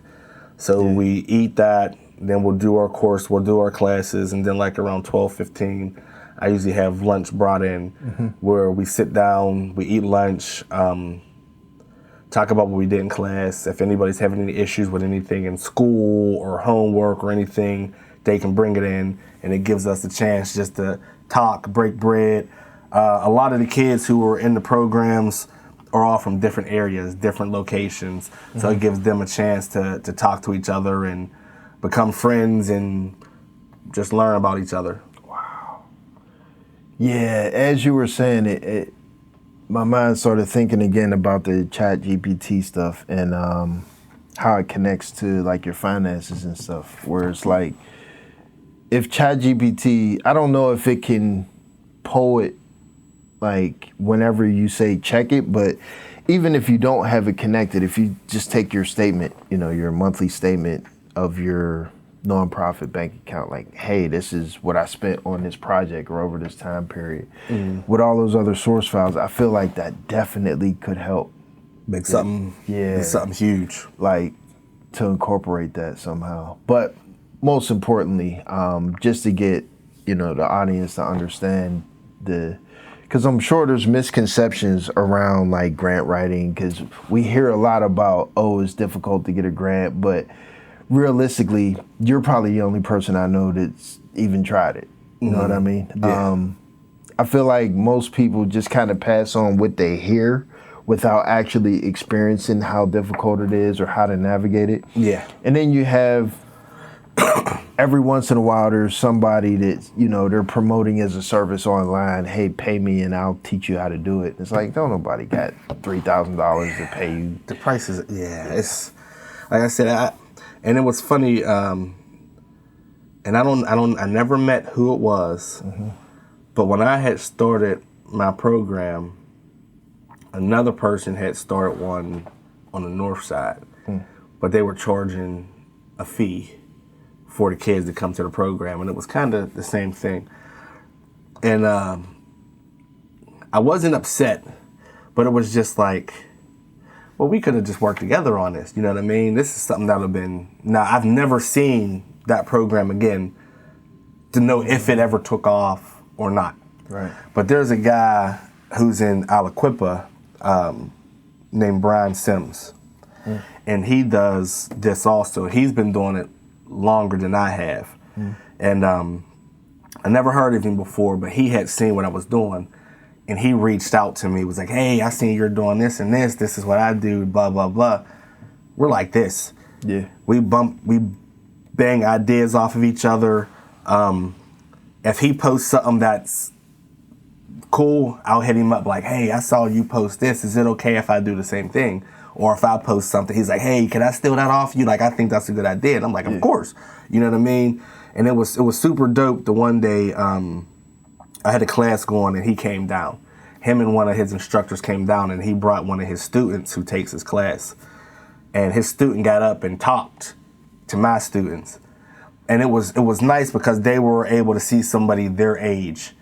And dude, you could have heard a pin drop. Dude, it was unreal. Like them sitting and listening and him telling them, you know, take it serious and do this and do that. It was unreal, dude. It was dope. It was dope. So me and him, like I said, he helps me out a ton. If I got any questions or I run into anything, I hit him up like, hey, I was thinking about this and this, but I don't know. And he tells me right then and there, it's a good idea or it's a bad idea.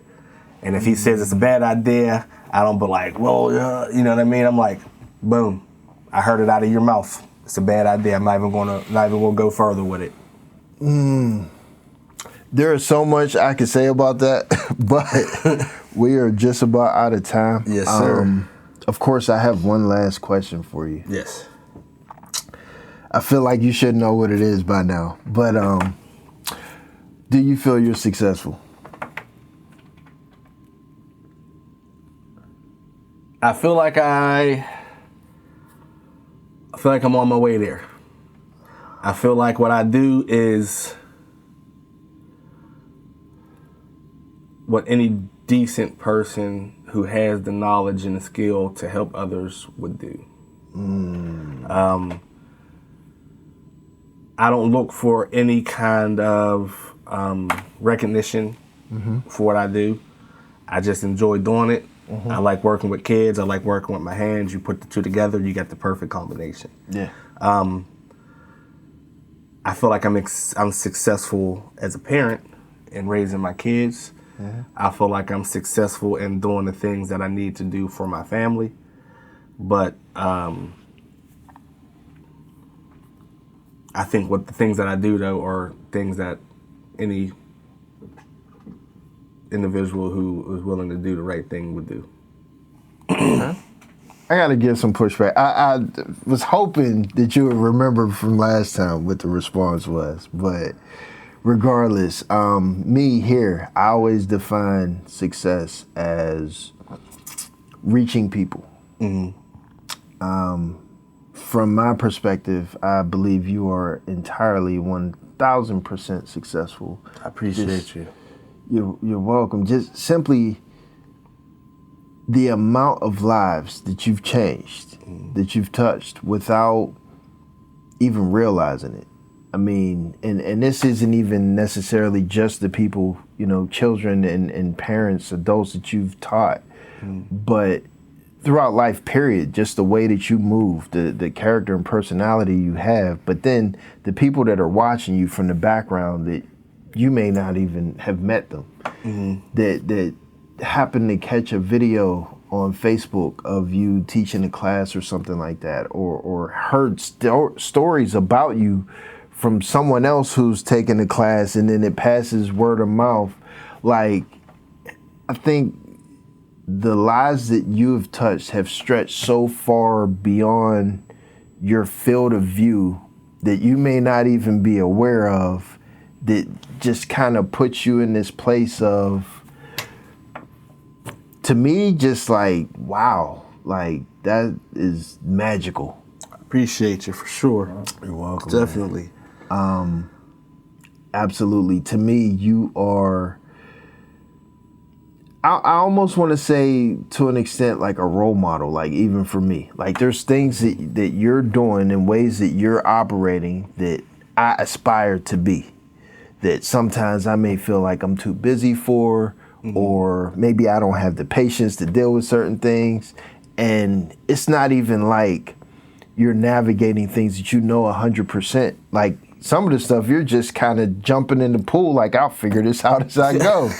Yeah. And that takes so much courage. It takes so much energy. And I mean, I don't know. Like I said, it's magical, man. You are 100% successful in my eyes. And that's not even your brother for sure. The father, man. the husband, the good spirit and energy. Like we could just pile stuff on top of that over and over. But yeah.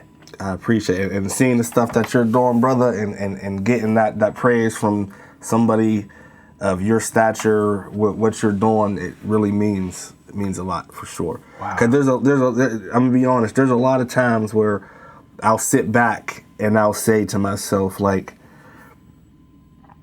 is what I'm doing actually making a difference? Or is what I'm doing does it really matter? You know what I mean? And it's like, I have those back and forth thoughts. Should I stop what I'm doing? Is what I'm doing just a waste of time or waste of people's time? You know what I mean? And every time I come back with, it means something to me. It matters to me. Yeah. Even if I get one kid to join a class, I'm gonna teach that one kid like I got a class of 30. So I just continue on saying what I'm doing is needed, and I'm gonna continue to do it. Think of it like this. I mean, don't not think of it that way, but also add this to your collection. You started in 2024. I was aware of it, witnessed it from Facebook, and even came and taught a class, right? Like single class. All of that was long before this. Yes. To an extent, you inspired this podcast, because I got to watch someone that had an idea, had a vision, wanted to help, wanted to do things, and just jumped in the water and said, okay, I'm gonna do it. I'm gonna figure it out. Yeah. For the longest time, there were certain things about a podcast, especially a podcast by myself, that I was nervous about, that I wasn't sure about, that, a little bit fearful of content creation and having the public look at me and deal with people and stuff like that. It's like, I seen my brother do it. I spoke to him about it. He's navigating. I could do this. That's You know what I mean? And this isn't like an analogy. I'm not like making this up. This is like real shit. Like you've 100% inspired me in this motion of this that I'm doing. That's freaking dope. That's freaking dope to hear, brother. And I mean, it Sure. technically has nothing to do with, plumbing or something with helping the community, of course. But yeah, I mean, that's what I mean when I say like you are touching lives and actually affecting people in ways that may not even make sense based on what you're actually doing, but 100%. Appreciate hearing that, brother. It definitely makes me realize that, I should keep on pushing forward and not stopping, for sure. Absolutely. For sure. Definitely. Man, this has been a great conversation, bro. I appreciate you coming once again. Thank you. I appreciate you having me, for sure. Taking time out of your busy day. I know you busy, man. I know you busy. A little bit. I don't know if I'm as busy as you, but oh man, you're welcome. Absolutely. I know you need 30 hours in the day like I do. Yeah. 100%. Yes. And there's no breaks. None. No breaks. No at breaks. all. No. I think I gotta go celebrate Mom's birthday after this. Her birthday was last Wednesday, so I got her a cake and stuff. I was gonna stop by. I know she'll be excited to see you, for sure. I hope. Got to do the family thing, right? Got to. Keep time for it. Yeah. Oh. But yeah, this is wonderful. People, you know what it is? It's my play cousin right here, Mr. Jim Johns, Jim of Johns Development. Thank y'all for watching. We'll see y'all next time.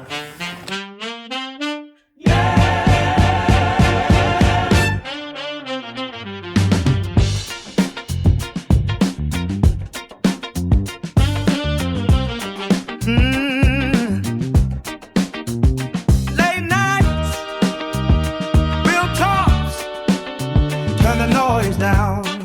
Welcome to Kalaj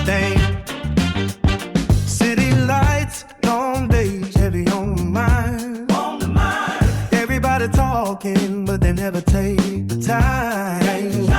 Truth in my chest, I don't sugarcoat pain.